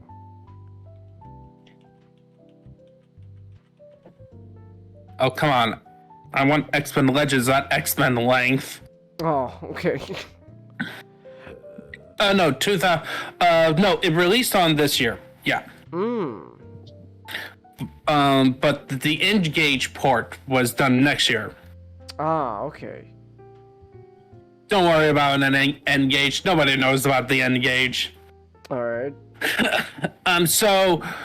This is the first game in a long-running series that would evolve into Marvel Ultimate Alliance. Oh. So yeah, so this was done by Raven Software, and they got the rights to do an X-Men game, and because at this time the X-Men movies were popular, and Marvel kind of want a little bit of a tie-in to those films, and like another source of tie-in, and like so what they ended up having to do is they got a man of action to do the story. All right. And then in terms of the look, they took it from the Ultimate X-Men comics. Though the continuity is like standard X-Men continuity. All right. Good, because Ultimate is Ultimate. Oh. Yeah. Not that great. Ultimate is not good. Oh, okay. The reason Marvel kept pushing the Ultimate line so much is because that was the designated way version that they wanted to say that, oh yeah, this right here, this is what the movie should be. Okay. And also serving as the entry point. Ah, Yeah. I see. And I don't know much about Ultimate X-Men, about how that went wrong. Other than I just remember. Yeah, Ultimatum. Well, Ultimatum was like a disaster for the whole Ultimate lines. Oh. Okay. Essentially, one of the biggest the Blob ate the Wasp, and the fucking Giant Man ate the Blob. By the way, Hank in the Ultimate continuity is worse than the mainline continuity. He's way worse. Oh my gosh. The big thing with, all right, so you know how Hank in the regular version is like under like when like mad for a little bit, put on a yellow suit and slapped his wife once, and and that became part of his legacy. Okay. His character. What do you think? What do you think that the edgiest fucking people possible? Fucking what was it?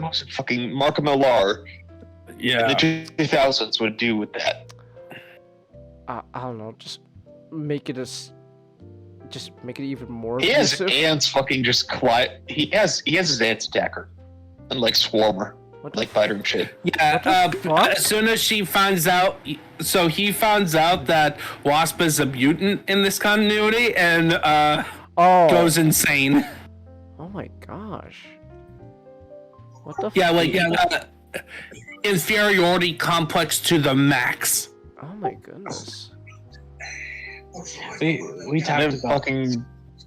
Sorry. I was just gonna say we talked about this with you, Chingus, one night. Yeah, we have. But so the biggest thing with Ultimatum in terms of the X-Men was the revelation that that mutants was actually not a natural thing. It was a government screw up.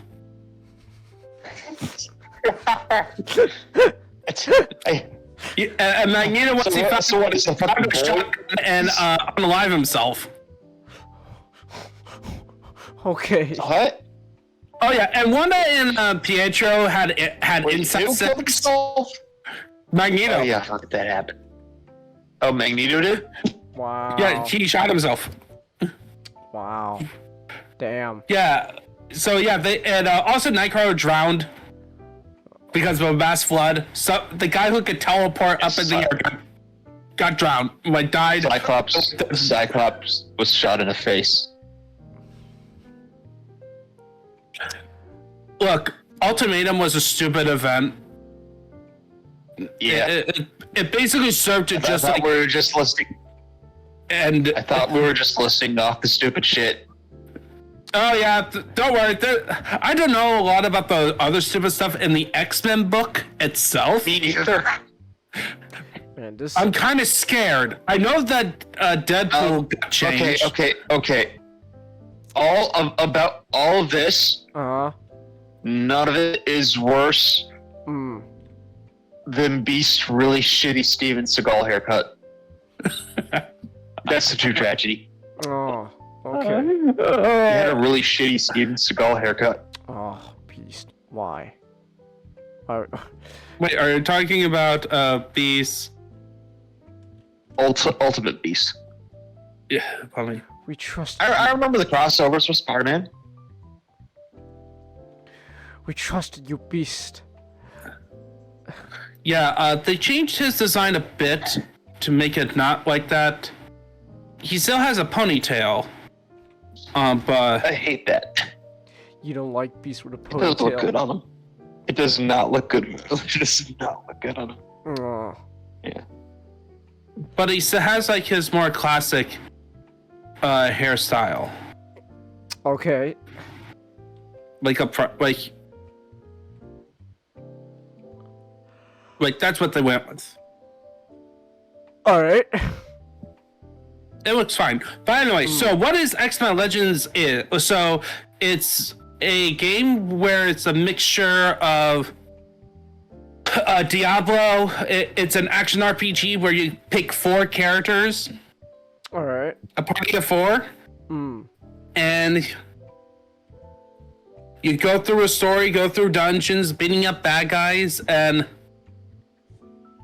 get to the end of the level, maybe accomplish some objectives, and then head back to the X Mansion to hang out a bit to go for the next mission. So that's kind of the basic plot, basic premise of the game. So what's the story? So this one assumes that the X-Men's and Magneto's been around. Magneto's been captured for a couple years at this point. And sentiments have grown tense with mutant and humans' relationships. So classic setup. And the story begins with a girl named Allison Creston. Okay. Who was exposed as a mutant, and during a riot trying to kill her when she was being taken by like the MRD equivalent. They're not called the MRD, but the MRD essentially. One of the agents is revealed to be Mystique, and the Blob showed up and trying to kidnap her. Wolverine shows up to recover him, and then Alice's powers ability activates, revealing that she is actually this game's version of the New Mutant Magma. Magma?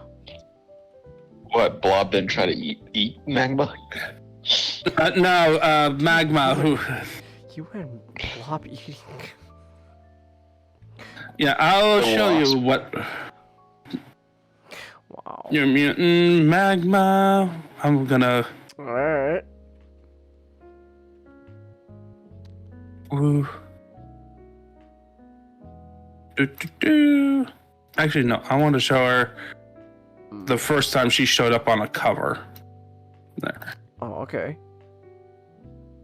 To show you what kind of cool design she has a cool design. So Magma serves as the audience insert, as like the new kid on the block. She's also a young teenage girl, so of course Wolverine. She's got to be the Wolverine sidekick. Because Wolverine, despite not being married, ends up becoming a father figure to a lot of teenage girls. Like seriously, you got Kitty Pryde. Kitty Pryde, she was the first. Then you had Jubilee, and then X-23 from X-Men Evolution. Oh yeah, X-23. And then in Wolverine and the X-Men, they made Rogue the mentor figure. Oh, okay. And then in this game, Magma's that character. I just find it hilarious that's like one of the funniest X-Men tropes that you probably never heard of. So, people. You see, Wolverine is the embodiment of Danny Elfman's hit classic. Hey man, people really like that. People really like that short stack. Yeah. So anyway, the plot ends up becoming is that Magneto escapes. Oh my gosh. Shocking. But it turns out that the Sentinel programs got restarted by a General Kincaid, who is basically Stryker from the films.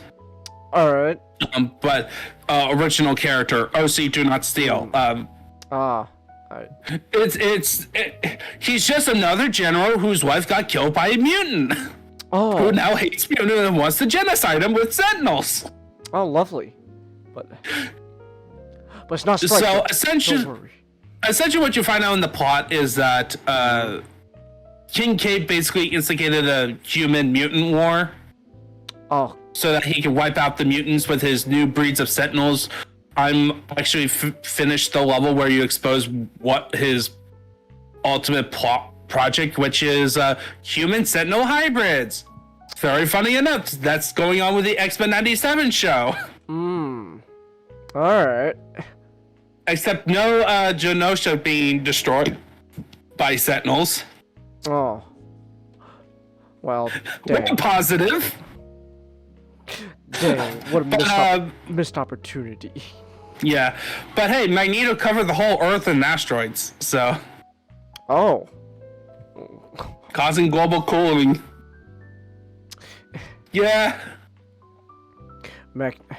Magneto had one night to watch Day After Tomorrow, and it's like, that's a damn good movie.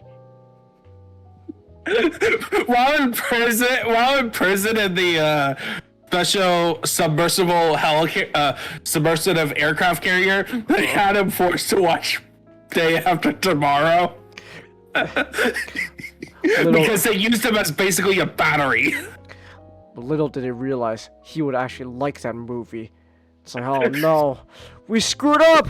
He likes Day After Tomorrow! How dare... Oh no, he has no taste! He likes Roland Emmerich movies. Oh my gosh, whatever you do. Charles, don't tell... Charles, whatever you do, don't telepathically influence Magneto to liking 2012. Alright, so just to get into my opinions on the game, it needs a remake. Okay. So not that great? The core gameplay is good. Okay. It's very good, and I do like the story for the most part. So some of it is me is like, man, I've been playing like Persona and Fire Emblem Three Houses, and the expansion stuff could be so much better. But it's like, this game came out before Persona 3, so I can't fault them on that. The funny thing was that they actually did start it out with wanting to make it more closer to Final Fantasy. Huh. Oh, sorry. Go ahead. Oh, okay. But then eventually they thought to themselves, well, we want our, we want people to start, move around with the characters. So they constantly kept trying to change the game to account for that. Yeah, and there's problems. So you can, by pressing a button and then pressing like one of the face buttons, you get to use special powers, and if an enemy gets down, like there's a chance that you do not hit the enemy, even though you're like close range. They don't track well on that. Okay. So, and you're whiffing. So you'll whiff a lot, and then if you do regular attacks, the enemies can block. Ooh. And that sounds annoying. Yeah, and so you think, oh, okay, it's fair as long as I get to block or dodge. Oh, you don't get to do that. No, you don't have those options. Those options are for later games. I see. Nope. You have to tank it. And then this one, the leveling up system is pretty extensive at the forefront. Okay. So, like, a character can get up to 4 powers, and one of them is like an ultimate ability. All right. But the leveling up takes so slow because later games, the way they're gonna do it with X-Men Legends 2 and Marvel Ultimate Alliance 1 is that you get like a huge list of different abilities, and then they lock some of them off based on like levels. And then you get to put points in that level, and then in Marvel Ultimate Alliance 2, you can even take away points from other levels to put back in the other ones. So you can respec your character a lot easier. This one is not. This one, you gotta have a plan, and you gotta stick with it. And you have just as many options for passive bonuses as you are with your core abilities. So like you can make like a certain build where you don't even have to give characters all their abilities. Which is like usually like 2 types of attacks and a buff. To do it. So it's like, it sounds cool and all. Except when you try to get a new ability, it requires 2 level ups, essentially. 2 skill points. So it takes awfully slow. Okay. And then I don't understand the stats. What's wrong with the stats? Theoretically, it makes sense. Agility affects your defense, so the higher your defense, something happens. Your higher attack, the more damage you do. Body affects health. Focus is energy reserves, how much energy you can put out. I don't know how defense works. Because at the beginning of the game, my characters feel like they're a piece of paper. All right. At the end of it, most of the characters feel like a piece of paper with some bosses.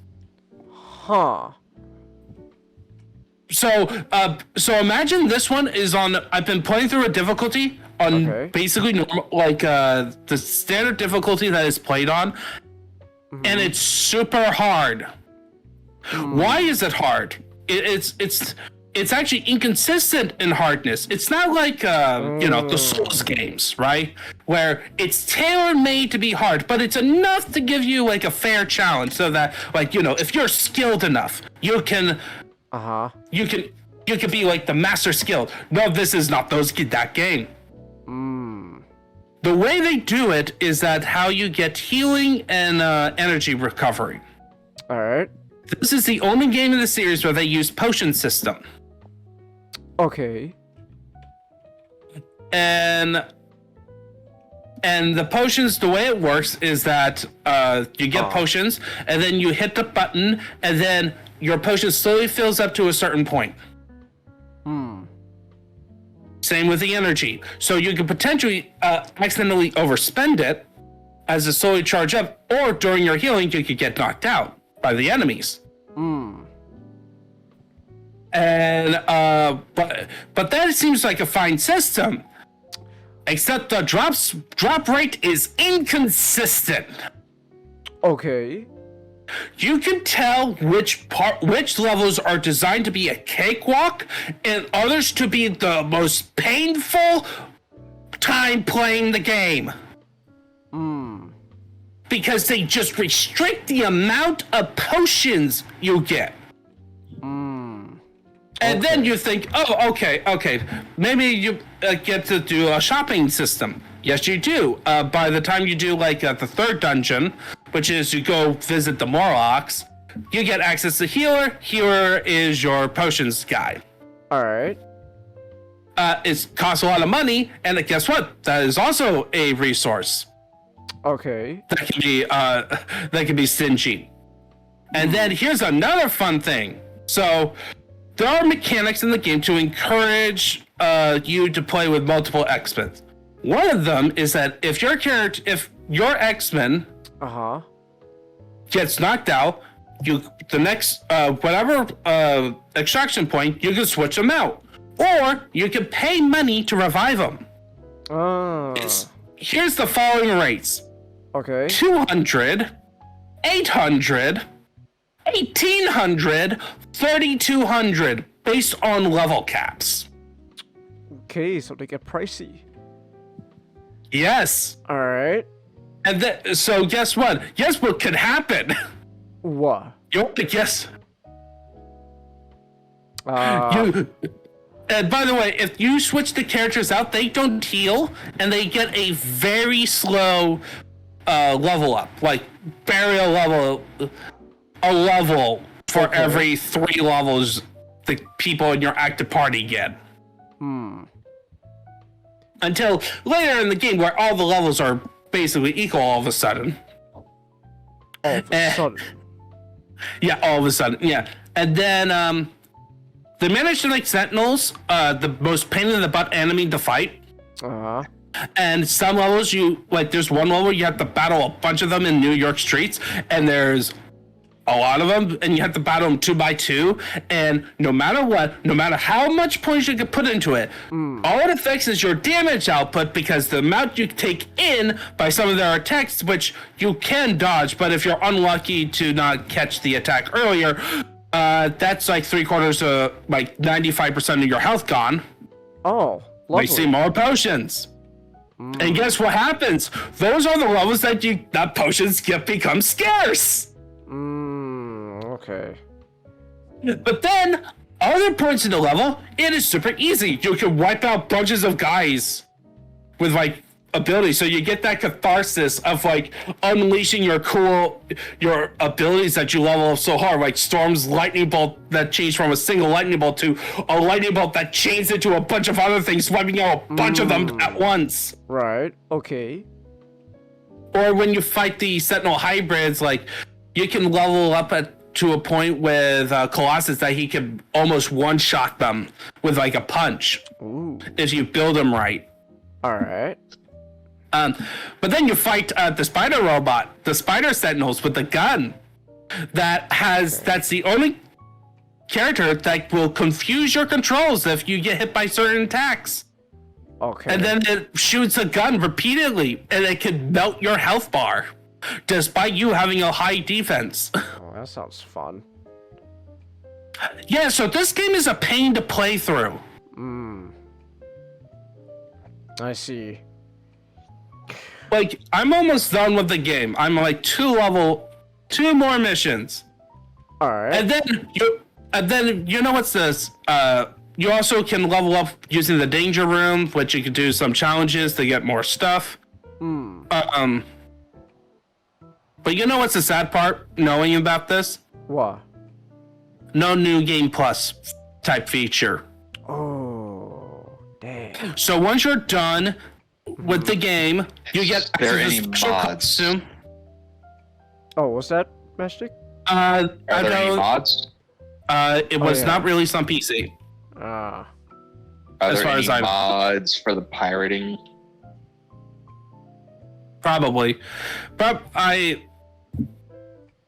this game really needs a remake, in my opinion. Much like the first 2 Devil May Cry games, like those games really need remakes. Okay. And this is in that category. It has a lot of solid ideas, and the story is solid enough, but that itself can be improved upon. Especially Magma's role, because it turns out the reason she got kidnapped was that in case they couldn't rescue Magneto for sealing up the Earth with Asteroid's plan. Oh, okay. And then I know that later on, I know the story, and then she saves the day using that same device, but it's still kind of weak. It's like she's kind of there to be the surrogate character, and that's it, not like involved in the story, like she's like an important character. You would think so, being like the first hero character to be introduced. And I did like her interpretation. She's nothing like her comic counterpart, but then again, it's quite hard to do her comic counterpart. Because her backstory is that she's from Nova Roma, which is in the Amazon. Oh. A Roman colony apparently stayed there since the Roman times and survived. They somehow a Roman ship traveled all the way to the Americas, apparently along with the lost tribes the lost tribe of Israel that later becomes the center of the Mormon religion. What? They take it the same. Really? Wait, what? That's what Mormons believe. Oh no, I was like, Oh, they I really just tie that into the Mormon religion? No, I made it. That was my joke. Oh, Okay. I thought that was like an actual legit Yes. thing in the game. It's like, Look, I don't know if they managed to tie it in. That would be hilarious, but no. What it turns out in the comics, they retconned it, is that no, there are a bunch of English people LARPing as Romans because of Selene, who is like Magma's nemesis, because Selene was the priestess of Dova Roma, and she's a psychic / energy vampire, and she's responsible for Magma's mother's death. ah. To make herself young. To make herself young. Yep. Alright. She's a bitch. And speaking of bitches, you get to play as Emma Frost.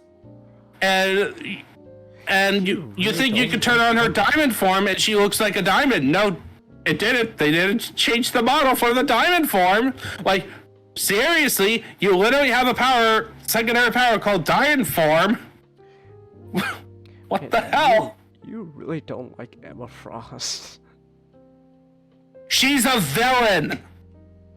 Like, Yeah, but like you Can characters not have arcs?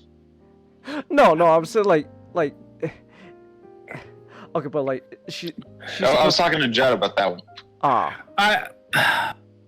Yes, they can have arcs, but the problem is her arc is tied with Scott Summers. Yeah, that's the thing. That's my problem. all right. When I was introduced to Emma Frost, it was as a reformed bad guy. So that's what I think of her as. But I was like, yeah, but she could not be related to Scott Summers. Like, have her hook up with like a reformed is Magneto. my favorite. Okay, so the original New Mutants runs by Chris Kerma is my favorite team book. Okay. And she is a constant nemesis of them because she runs basically the anti-Xavier school in Massachusetts. The anti. Yeah, because My dad had an old comic with this. It was the Hellions. Yes, the Hellions. So so as opposed to the Xavier Institute, where he brings in mutants to, make them protective members of society, the Hellions are purposely making the students to be assassins. Oh. For the Hellfire Club. Okay, but that's funny. Like, Emma Frost is literally the kind of made to be the anti-Professor X. She can walk, she's a woman, as opposed to Xavier, who's a man, who is on the wheelchair. Both are telepaths. And both have a thing, loves their students as like a teacher to a students, but for different purposes. Okay, but that was my version, and then her story about her having the affair with Scott Summers psychically. What? Yeah. X-Men. Grant Morrison's X-Men run. All right. Yeah.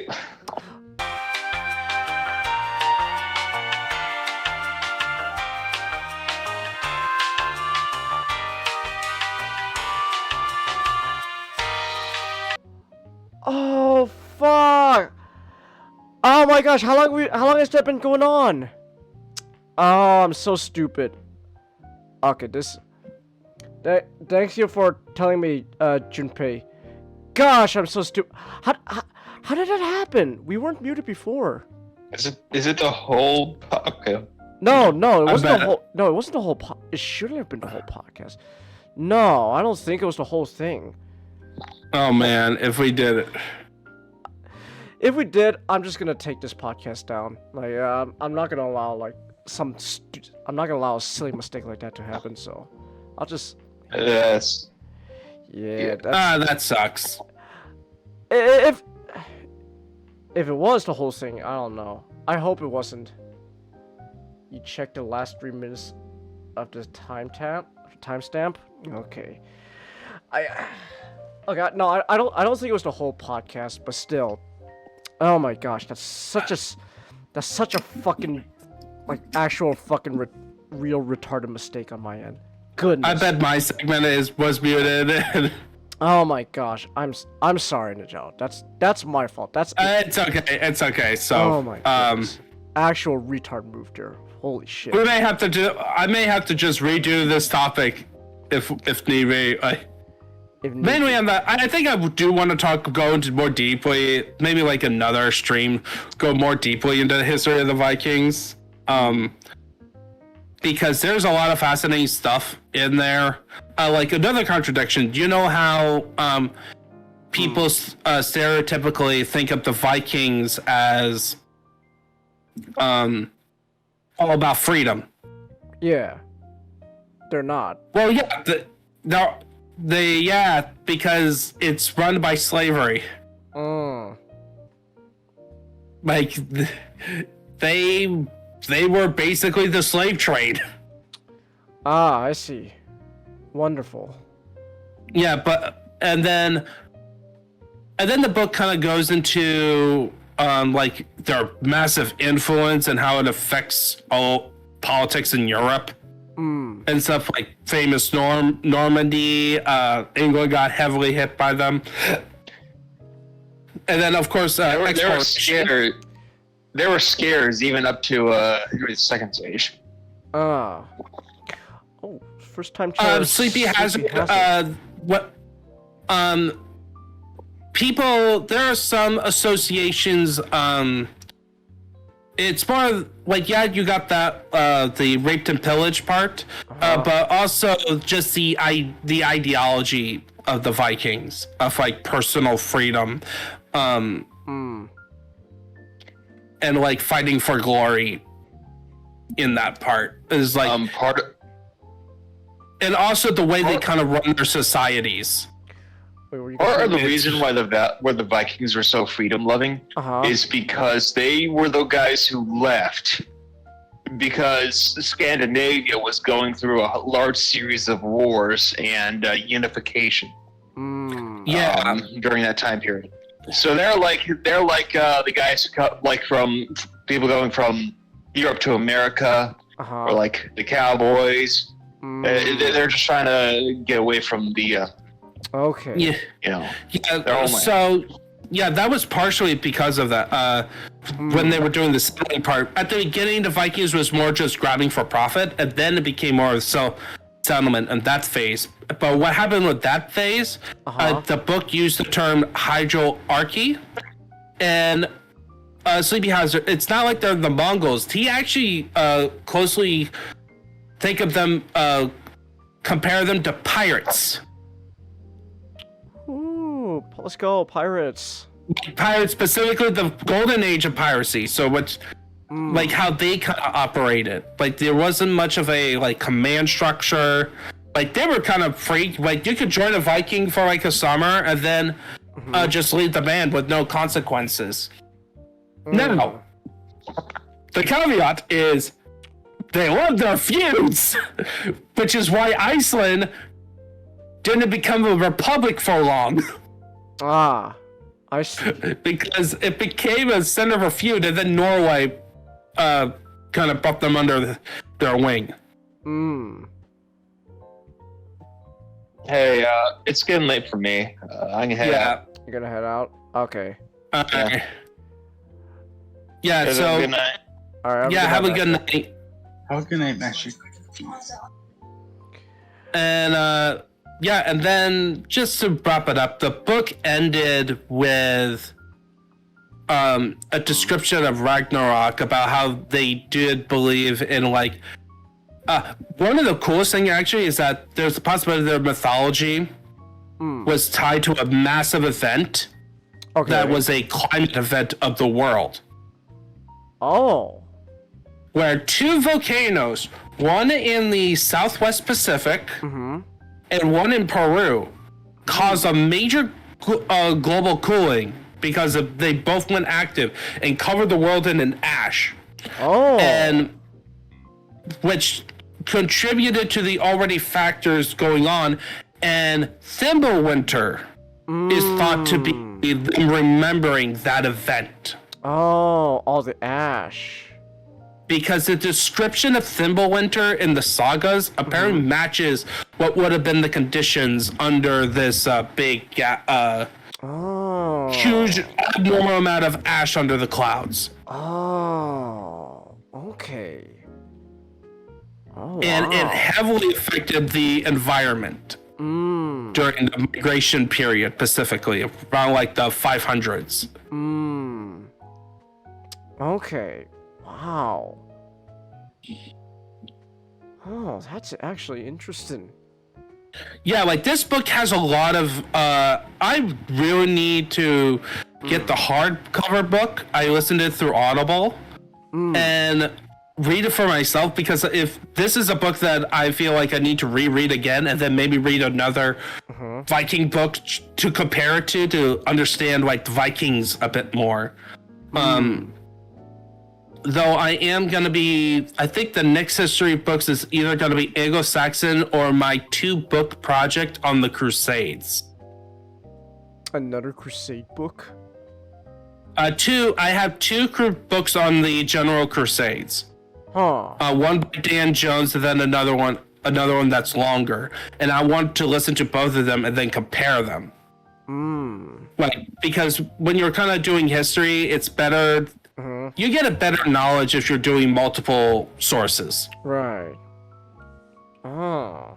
So Okay. you could get a bit more of a 3-dimensional opinion. All right. And with that, I also need to head to bed. Oh. So, Everyone's going to bed. Goodness.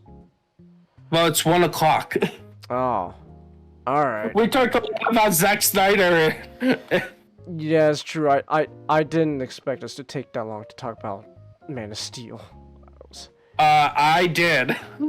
Well, okay. Well, Yeah. that's my fault. I should have kept better track of how long we were taking when it comes to that. Yep. All right. All right. Have a good night. Have a good night. Have fun talking about machines for pigs. We will. Have a good night, my man. Have a good night. Alright. Well, I guess it's just 2 of us. I do want to mention, Changus, the discussion of Ragnarok and Thimblewinter actually does show one of my favorite examples of sort of religious events being proven or happen. You know how the how the flood was proven? How? The flood was proven because if you go through a ton of like esoteric and even like well-known religions, they all have a flood. They all have the story of the flood. So like all cultures, all cultures who I would say are myths. Prove the biblical flood.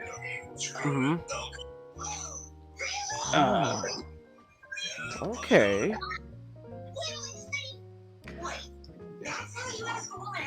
Oh, that's actually really cool. Yeah, it is. Oh. So it's not just Christianity that had a flood. It was like other religions. Yeah, all religions, all religions at one point will mention great flood. So that is to show us that the flood did happen. Interesting.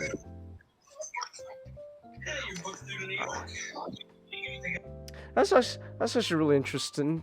Like the idea that like a flood happened, and so like each religion's like they're justifying it, but like in a sense it's kind of like they're kind of all taking credit for it. Like, well, our God did that. Well, our God did that, but it's like it's still interesting that like it did happen. Like there was a historical guy named Jesus, right? Yeah, of course. There was a Jesus of Nazareth that we can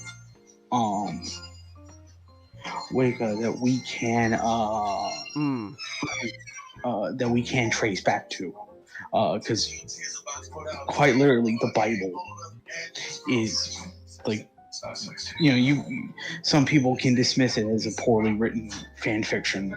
Those people wrong, but if not the Bible, there's a lot of records that just shows that Jesus of Nazareth was a real man who led a religious revolution.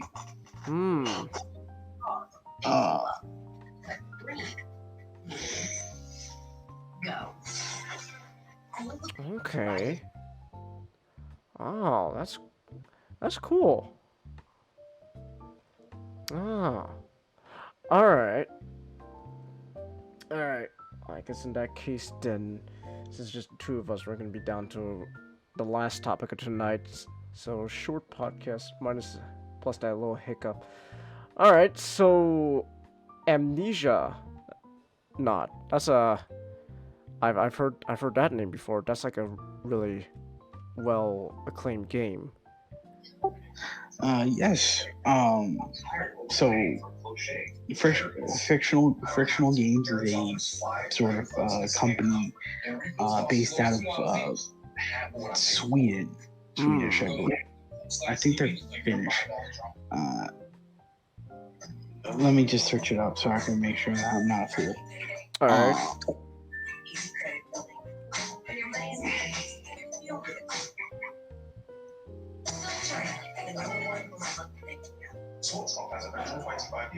Yeah, Swedish.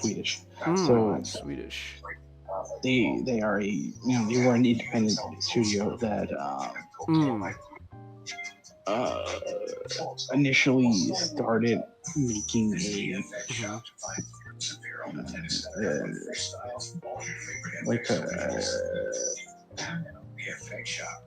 a trilogy referred to as Penumbra, which took prior to their most well-known game. Penumbra actually takes place in the modern day, so it takes place, in a remote area, but it's still very modern. In general, Penumbra would be sort of a, not only was the first game based on a tech demo, it was also named Penumbra. Penumbra itself would kind of be a blueprint on how they would develop their hit later on, which their hit was Amnesia: The Dark Descent.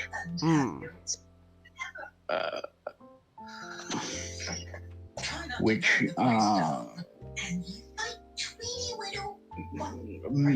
this may sound hard to believe, changes. Initially, when it came out, it was not a bestseller. I guess you can probably tell what made it a bestseller. What was it? Let's Plays. Amnesia: The Dark Descent was the game that kickstarted the YouTube Let's Play genre.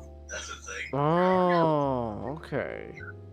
Because you had PewDiePie play Amnesia, you had Markiplier play Amnesia. You had Tobuscus play Amnesia. Tobuscus. That's a name I haven't heard in a while. Yeah. Oh. He's still active. Oh, he is. Oh. Yes. All right. So, this game got numbers because a lot of big names played it. Yes, a lot of big names played it, and also just from the fact that uniquely it was a game that it's a horror game that had a less. It was a survival horror game that had a less of an emphasis on combat. It relied mostly on puzzle solving and running away from threats. You did have some sort of self-defense, where you could throw things at the monster to impede it, or like slam the door in its face. But this Amnesia: The Dark Descent was pretty much the start of a sort of sub-genre that inspired, games of varying quality, such as Outlast,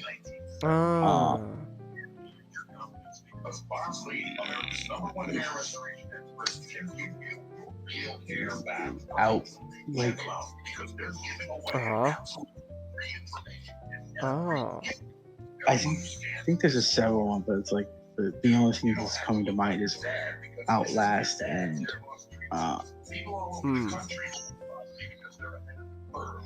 and Isolation being a famous example of that. But Isolation doesn't technically count because you can, there is a form of combat. But the general idea is there's a de-emphasization of combat that really set Amnesia as a watershed game.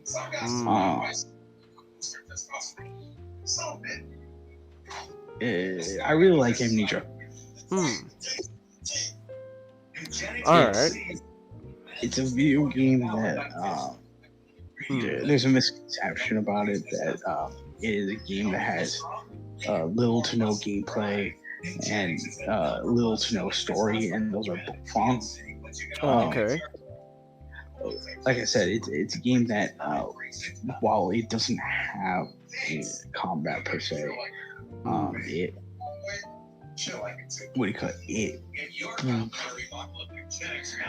it relies on its puzzles, and the puzzles are a very involved part of Amnesia. Detractors of Amnesia don't really play the game, so they just make the assumption that no, is it with no gameplay. And I really like the story to A Dark Descent because it's very Lovecraftian and personal in how it's written. Okay. But enough about The Dark Descent. We're here to talk about the sequel. Amnesia. Pigs. A Machine for Pigs. A sequel to which that wasn't developed by Fictional. It was published by them. It was developed by the Chinese Room. Okay. This was their second game. Because they were originally a dev studio that made mods, and their first ever full-length game previously was Dear Esther, which is a watership game. Is a watershed game in its own right, because it is the first video game that really coined the term walking simulator. Okay. a lot of Dear Esther really is just you have you couldn't even interact with anything. You just had your WSD buttons. Yeah, you pushed forward and you get story, drip feed to you. Oh, okay. So they were in charge of, their second, of their second game ever to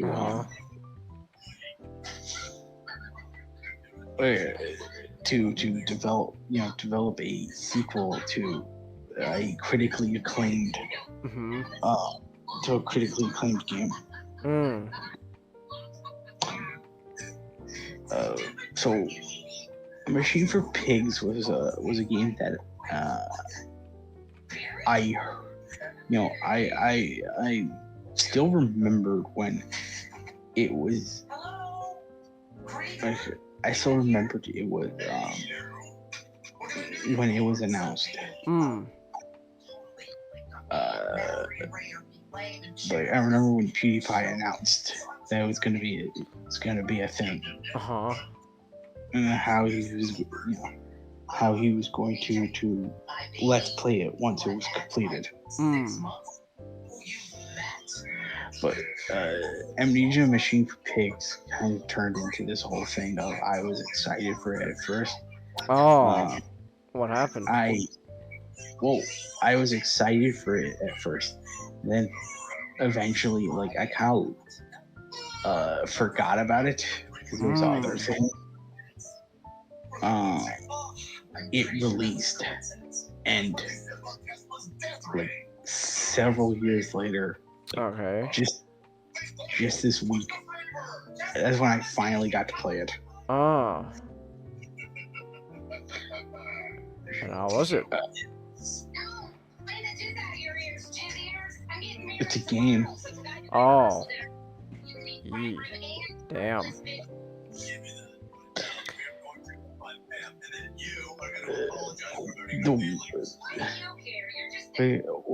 Well, I did say earlier that this was the topic of the Machine for Pigs. You really can't help but compare a Machine for Pigs to a Dark Descent. Because both games are night and day to each other. Namely that Machine for Pigs scales back a lot of what the Dark Descent had. For starters, you don't have an inventory system anymore.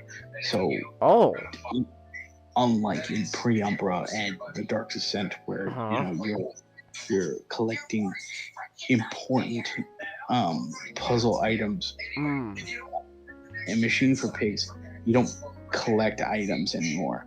All puzzles are accomplished. All accomplished, in one view. And with the lack of a inventory system,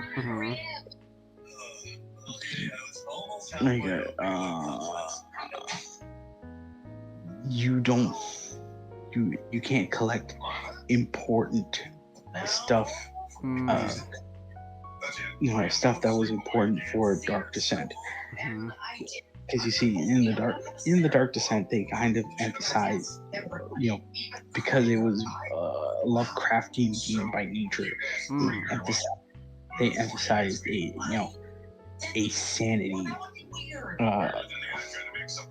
a sanity mechanic. There are multiple things in the game that will lower your sanity. And having your sanity lowered was an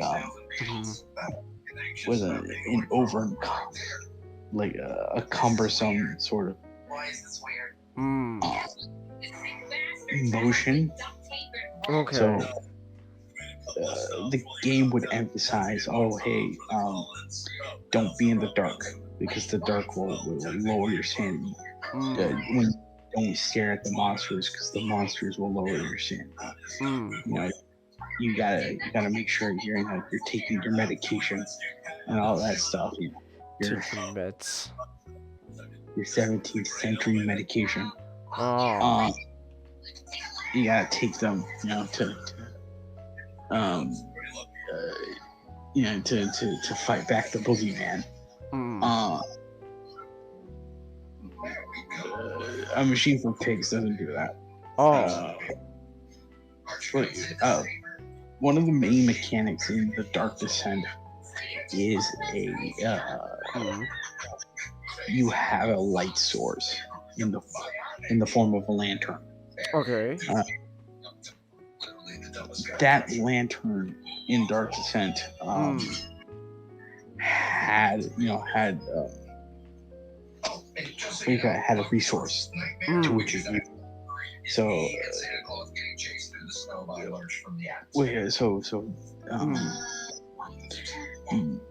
Lantern is something that the game prioritize you not using all the time, because you'll be burning the oil, and oil is very hard to come by in Dark Descent. So there was this toss up between having a light source that can guide you, not only guide the way for you, but also help you keep your sanity. Also, turning off the light to conserve its oil. And also to prevent enemies from monsters from finding you out, while risking insanity. Risking an insanity effect. With no inventory system,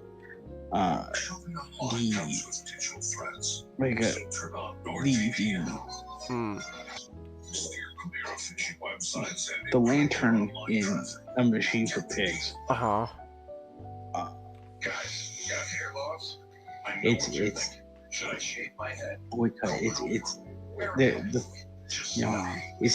thematically reasoned the way of because this takes place further along from a Dark Descent. It takes place.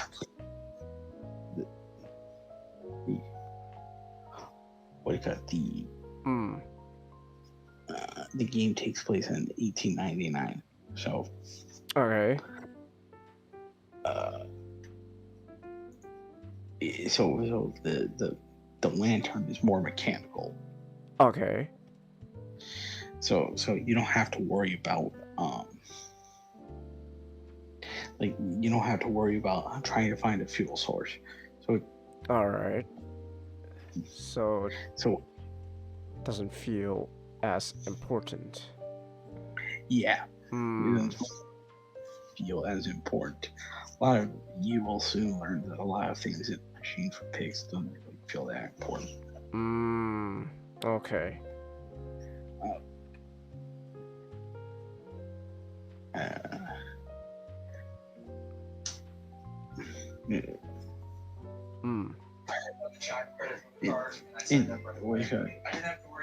Here, I can talk about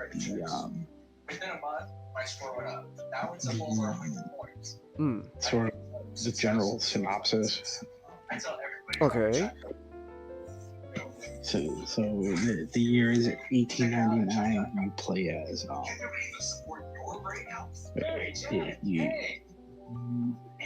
you play as Oswald Magnus. All right. Who is a industrialist and butcher. The game tries to branch. There's multiple points in the game where it tries to branch. A machine for Pigs with the Dark Descent. so it implies the game sort of implies that Oswald, Mendes is the great grandnephew of the protagonist of Dark Descent, Daniel. So it tries to make that connection, and also tries to make another connection. Mendes' story involves him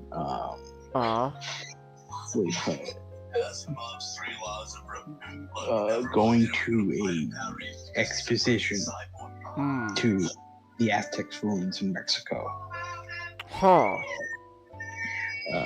There he finds, along with his two boys, Edwin and Enoch. Together they find an artifact that they refer to as the egg, which the egg, to again, another plot point, to connect it with the Dark Descent. The egg is perceived, is implied to be the orb, which is a important artifact in the previous. Yes. Is the artifact that Daniel recovers, and that comes with a dangerous spirit, a dangerous shadow that constantly follows him, and kicks off his general conflict and his meeting of Alexander. But here in A Machine for Pigs, the egg shows Mendes with visions, terrible visions, and that compels him to want to construct a machine. A machine that, by all intents and purposes, is kind of a perpetual.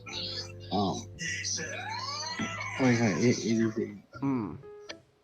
fully automated, perpetually designed machine, creation. Its purpose is to construct workers to then mangle those workers to construct new workers.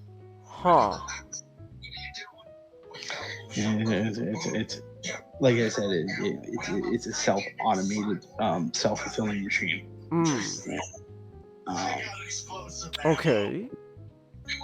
What's the purpose of this machine?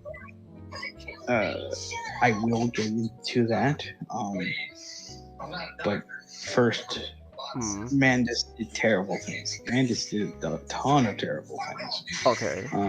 So much so that he induces the title of the game on himself to forget the terrible things that he has done.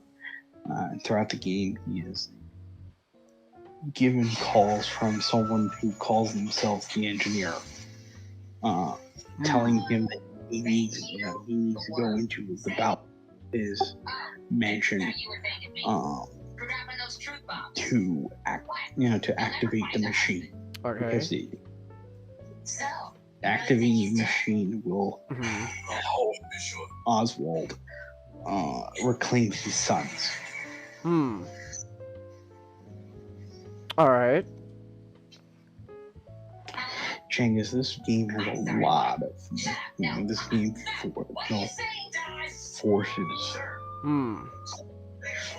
forces a lot of symbolism with pigs. It's in the name, so. Yeah, Changus, but you cannot begin to believe how many times it forces symbolisms with pigs. Oh. Throughout. Oh, go ahead. No, what are you gonna say? I was just gonna say, throughout a lot of like the notes you find written from Mandis's perspective, he mentions a lot of times. Mandis is a very opinionated man. He will, rant and rave about a lot of things he doesn't like, and with the several things he does, he will compare them in some way to pigs. The many things, upon the many things that Oswald Mandis does not like. He doesn't like the wealthy. He doesn't like the church. He doesn't. He doesn't like, like the scientific community. He doesn't like industrialists. Not only that. It's a lot of things he doesn't like. Not only that, Changus. He doesn't like the poor. So he's just a hater. Wow. Dude's dedicated to hating. Mandis. Mr. Roar should know about him hating? No. No. Mandis just hated everyone. Because the only love he had, if not for his children, was for himself. Oh. Yeah, he had a pretty big ego. He thought he was top shit. That's why he went on a lot of expositions, because he thought he fancied himself an archaeologist. Oh, okay. Oh, welcome back, Chelsea. And so, Mandis,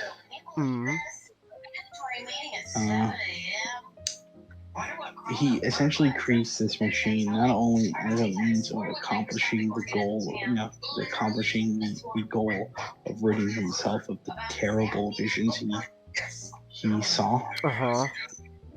It's also his way of it's his art piece of critiquing society. Oh, I see. Okay. Because you're probably not gonna guess this, Changus. But he creates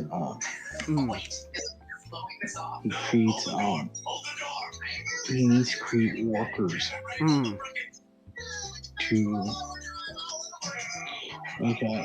maintain this machine, because it's a very big machine.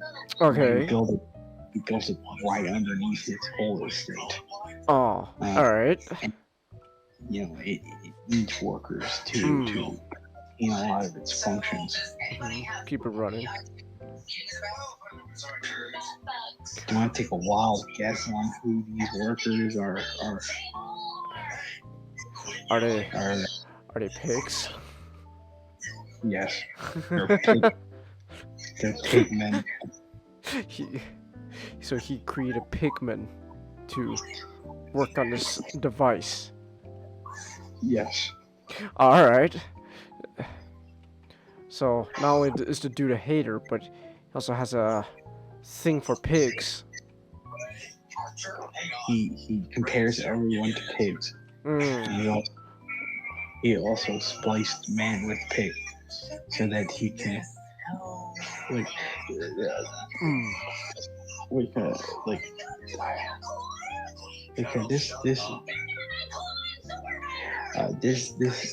Mundus, he must be a very big fan of Diocenes the Cynic. Alright. Because he goes around calling men swine, and now to take one step further, he now splices man with swine. So all the swine. I mean, I hope he doesn't catch the swine flu. So, in a ton of Mandus's ranting and ravings about how much he doesn't like everyone, we get to better learn the purpose of the machine and why it's so and why it was created. The purpose of the machine is to not only create new workers, fuel itself by grinding up the workers, while also creating new workers so that it can grind up and create new workers. It's also a form of a drill. Okay. What's a drill? It will drill to the center of the earth. In the All center right. of the earth, there is a supernatural event that Okay. it will drill to, essentially exterminating. Essentially, it is it is an event that will exterminate all of mankind. Ah, lovely. What a wonderful machine. All right. Mandus wants to. Mandus wants to he wants to exterminate all of mankind because of his vision. His vision, Changus. Yes. It's of the future. Oh, interesting. What's his future? The 20th century. Okay. This man made a machine of pigmen that's run by pigmen, that creates pigmen to drill to the center of the earth, so that he can exterminate everybody, so that they wouldn't have to live. So they wouldn't have to live through the 20th century. Okay. Because I'm just gonna spoil this for you, because I don't think it should ever be played. Oh, okay. This is like towards the end of the game, there's this you finally figure out that the engineer, the guy giving you all these instructions, it's you. You are the engineer. To be more specific, Changus. Oh, is that us from the future? No, it's No? the machine. The machine is talking to you. Okay. It's talking in your voice because Mandus put him as part of himself in the machine, so the machine sort of acts as a human. It's sort of his human half. Okay. Well, Mandus went on becoming a monster, snatching people from the streets, killing them, creating them into pigmen. He loves his pigs. Also, I don't know where else to fit this, but I want to mention this. Oh. In the game, they theorized that Jack the Ripper Wait, it was a pig man? was a pigman. Alright. That's oh man, that's a scary thought. Jack the Ripper as a pig guy? Oh. Gives me chills. Whew. Jack the Ripper was chopping up prostitutes. Not for, For his own not sick for- reasons. It was just to turn them into also pig people. Yes. Oh. Let's go pig people. So the machine calls Mundus. Mandus basically just go, okay, look, you know, like this year, you know, this year, it, you know, the towns we're living in, you know, they're not the best. But have you seen the future? Have you seen the future? I can see the future. I can see the future. It's look, the end of the game kind of goes on this long-winded speech about how the machine sees like all the events in the 20th century. It sees you know, the nuclear bombing.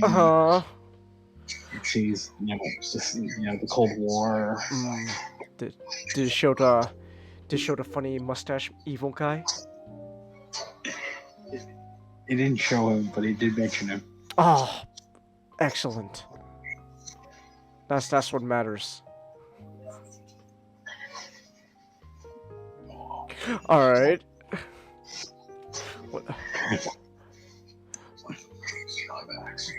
Changes. I can't believe that I'm playing a game that was made in the 21st century.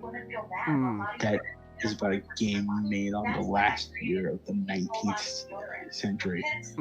Talking about how terrible the 20th century is going to be.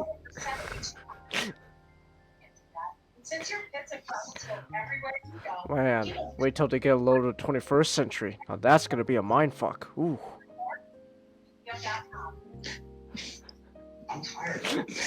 Do you think they could make it past the Millennium Chains? I don't know. That's a tough question, man. I'm not so sure. It seems like things are just going downhill. Alright. I want to mention this game, despite having a never-ending light source, it's dark as shit. Okay.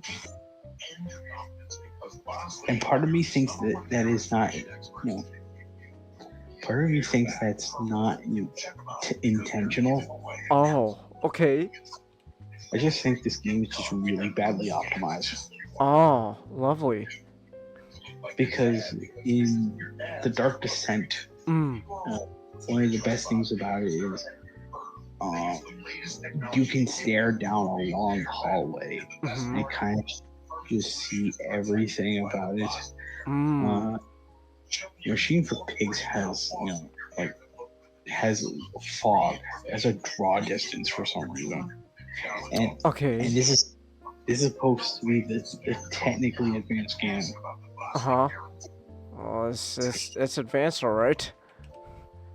Advanced darkness. Yeah, what you're telling me, this game isn't normal darkness. It's advanced darkness. And also, the enemies in that Ninja, the Dark Descent. You know how they're very iconic. They chase you around. They give your back a little scratch. All right. Well, no back scratches here. The enemies in this game are laughable. Oh no. The best way to describe this game is it feels like a theme park ride. Oh, okay. Because the enemies, when you first encounter them as as a quote unquote threat, their purpose, the way they seem to be coded is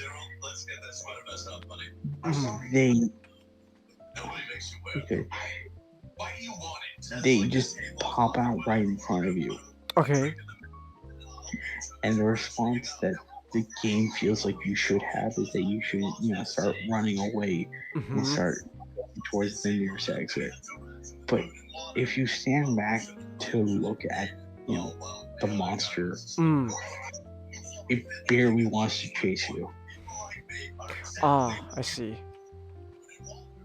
You have to poke and prod it to Come try on. to chase you. Come on. Do something already. And when you do get it to him to try to chase him Mm-hmm. and they don't kill you. They just knock you out and then put you in a cage bed. To be turned into a pig man later. And it's not hard to get out of the cage.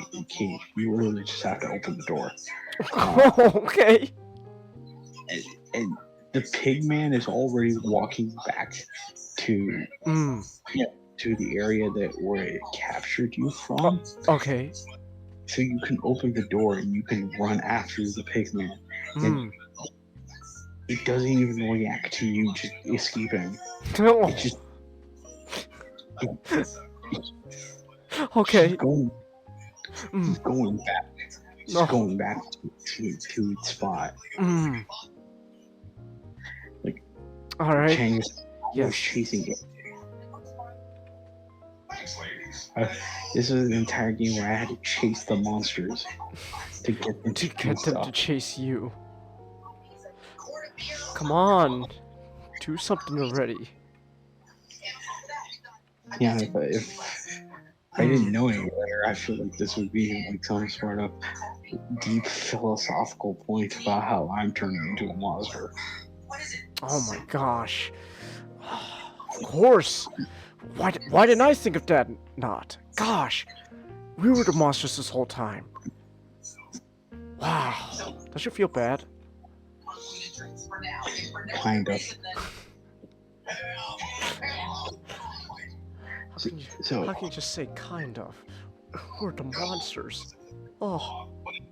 I mean, I would feel bad.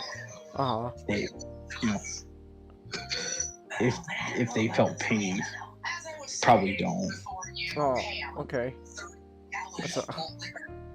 That's wonderful. Well, I certainly feel bad. I just got called out as the monster. Fuck.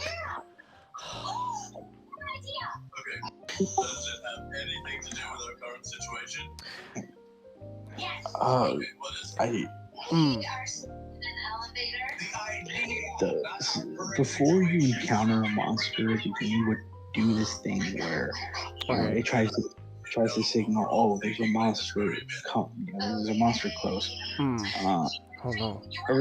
In the original game, they did it with a sound effect. Literally, like, one of the best parts about A Dark Descent is its audio. Sound design. Yeah, sound design is amazing. Because a lot of the noises that are produced throughout the game could either be something tricking you, or could actually be a monster, and you don't know which. Let me guess, that's not the case here.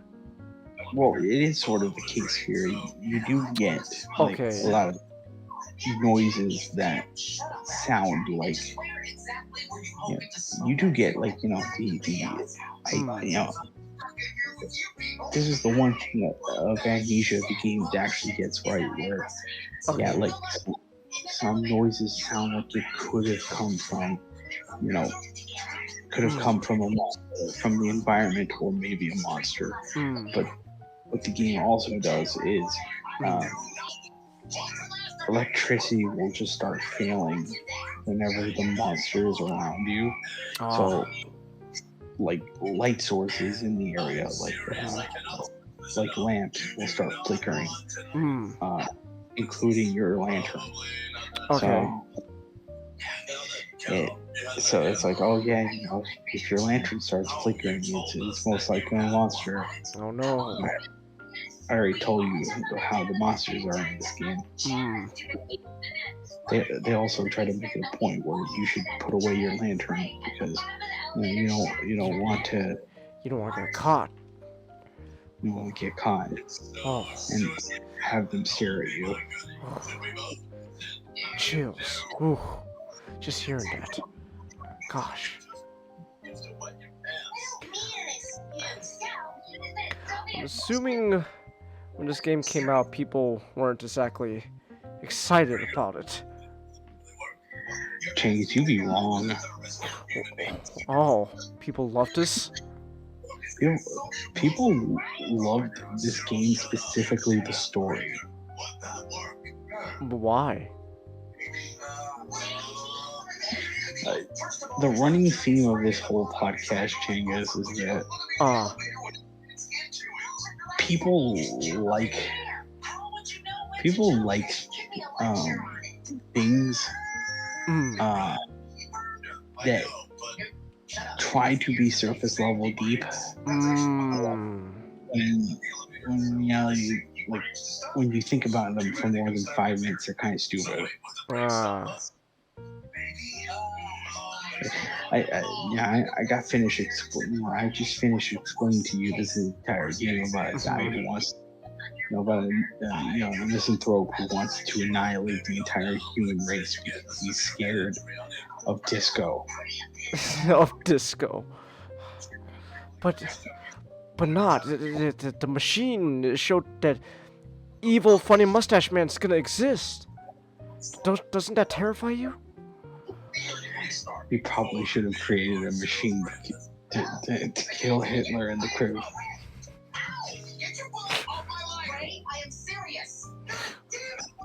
Alright. I'm pretty. I'm positive that Mundus should have killed baby Hitler. Oh. Okay. This game only really shows me that he's wasted his entire life trying to make this elaborate art piece that he could have been stopping fascism, and he didn't. Oh.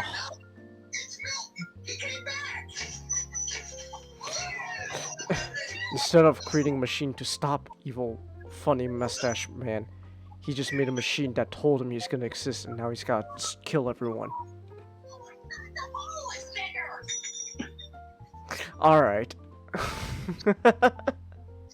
Starting to believe this is not a very smart man. Oh. So you would say your opinion's like the minority? Yeah. Oh, damn. That's a shame to hear.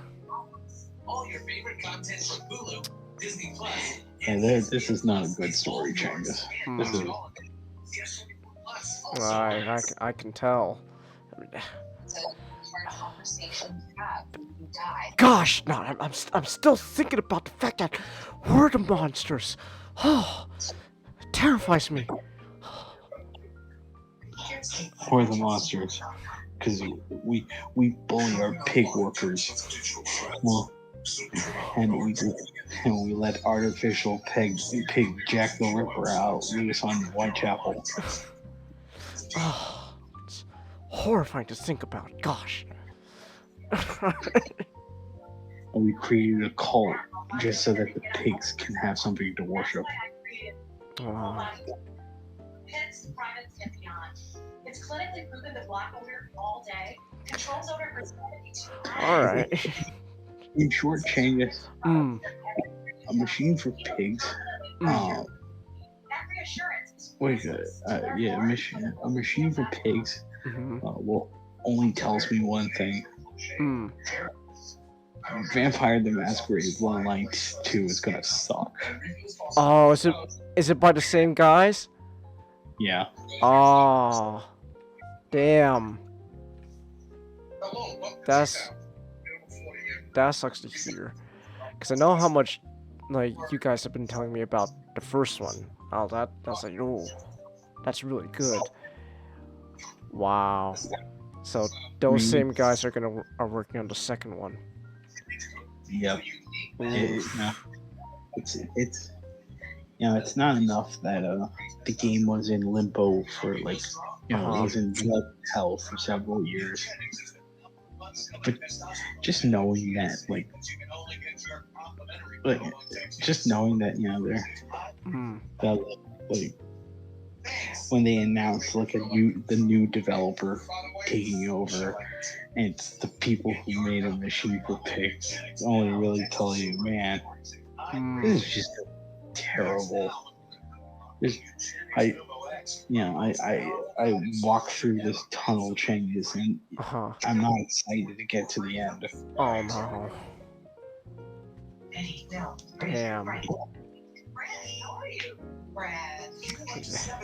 Is Vampire the Masquerade 2 also gonna tell us where the real monsters? Gosh. Riveting. We'll play as a monster in the game, so probably. Oh. Just gives me chills thinking about it. Oh, riveting gameplay right there. Riveting storytelling.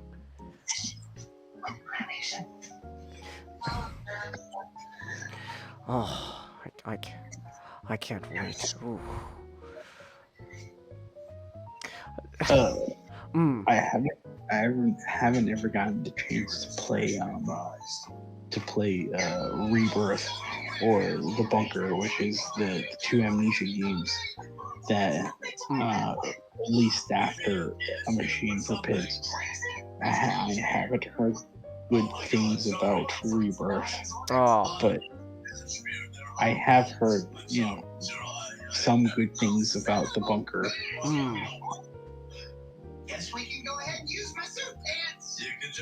Okay. So no, is it by the same people? I think it's by Fictional. Fictional. They developed. Okay. Wow. Well, you've definitely sold me on this game. Not. Oh my gosh. Chinggis. Play the Dark Descent. Play Dark Descent?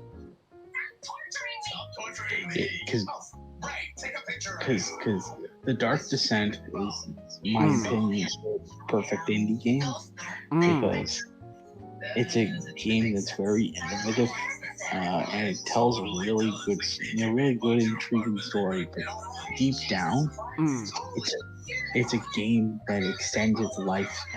It's lifelong. Like it's life by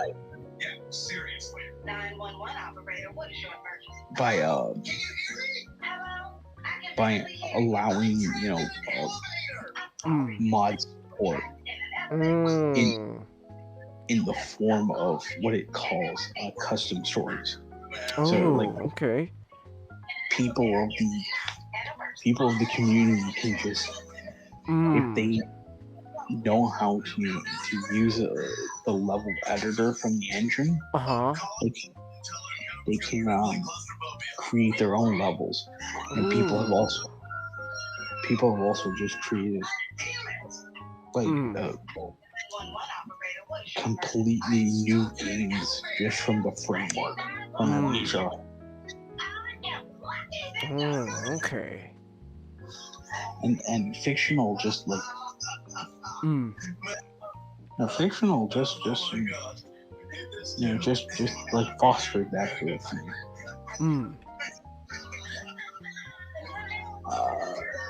While Chinese Room was developing a machine for pigs, Frictional was developing another game that a lot of people are really looking forward to. Developed a lot of people that have kind of fondly liked, and that is Soma.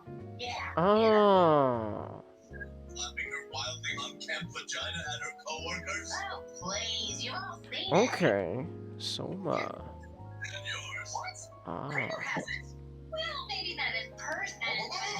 Is this video really called Chinese? Yeah, they're referred to as the Chinese Room. The Chinese Room.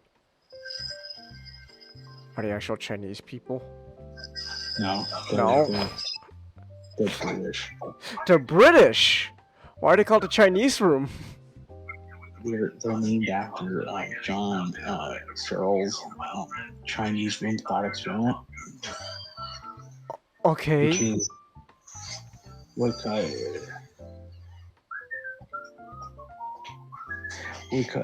that sort of posits that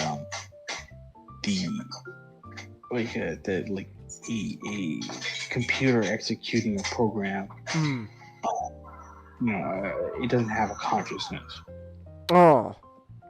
Like no matter how human it may seem,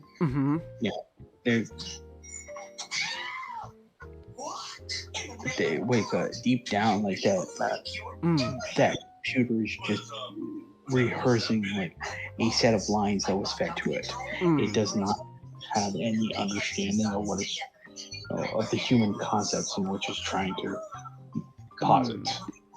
Okay. And they named themselves after that. Yeah. Okay. Sounds like a wonderful studio. Is that the only game they've done other than currently Vampire 2? They've done, after A Machine for Pigs, they did Everybody's Gone to the Rapture, which pretty much is another sort of quote unquote walking sim like Dear Esther was. They did Little Orpheus, which is a platformer. Is it a good platformer? I heard mixed things. Oh, okay. And then before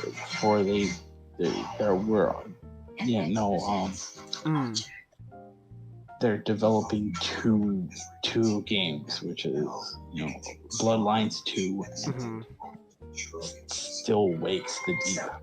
Okay. Which is about a damaged oil drilling platform in 1975.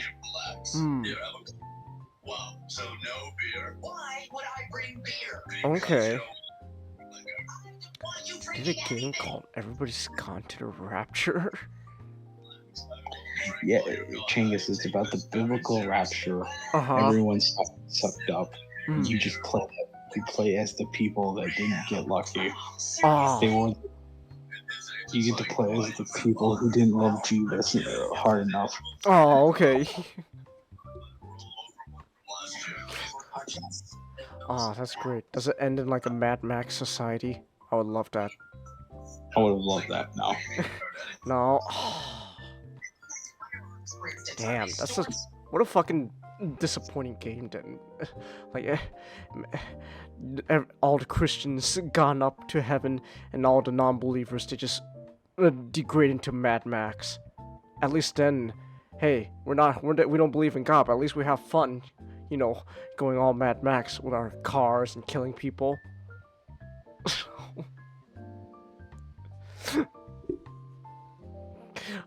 Alright, so it looks like the Chinese room doesn't have the most positive track record. Okay. You do not. Damn. Well. Alright then. Okay. Well,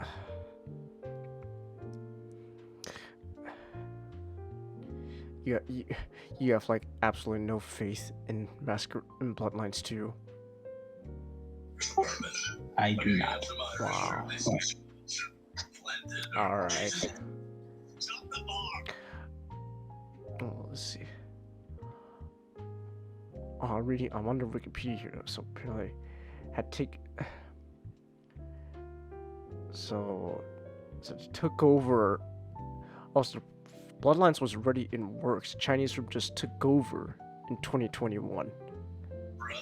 Yeah, it was originally going to be developed by Hardsuit Labs, which was a company run by who was going to be publishing the game Paradox Interactive. But then the Chinese room. They took over. They took over. And the game is supposed to be coming out this year. Oh, it is. Oh, that's gonna be interesting.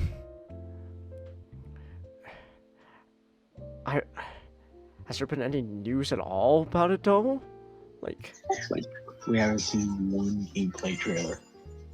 There's no gameplay? No. What? We haven't seen one. It's coming out this year, and we don't even know what the gameplay's like. No. Oh, that's an amazing sign. Oh, that's great. That sounds like a that sounds like a wonderful sign going on there. Ooh. All right. Well, that's gonna be fun. All right. Well, I guess in that case we can call it here. Yeah. All right. Well, a short podcast tonight, like a little over 3.5 hours. All right, not too bad. I'm gonna have to check that VOD, see how long we actually were.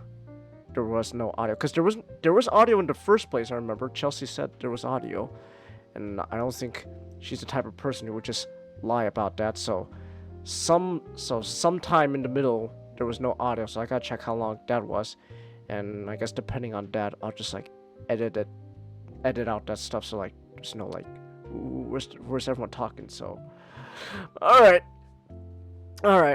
I guess we'll call it here. I don't have any plans for a stream tomorrow, so hopefully Monday we'll get everything back on track, back on the right schedule. Hopefully, we'll see. I don't know. It'll depend on how things go. Yeah, a lot of things, in real life, things been going on recently, so that's been interfering. But hopefully next week we'll be okay. We'll be back to normal. All right. Well, in that case, then, if this video, either way, this video is gonna still be up. So thanks everyone who came. Thanks everyone watching on the replays. And yeah, and then I guess until next time. Good night!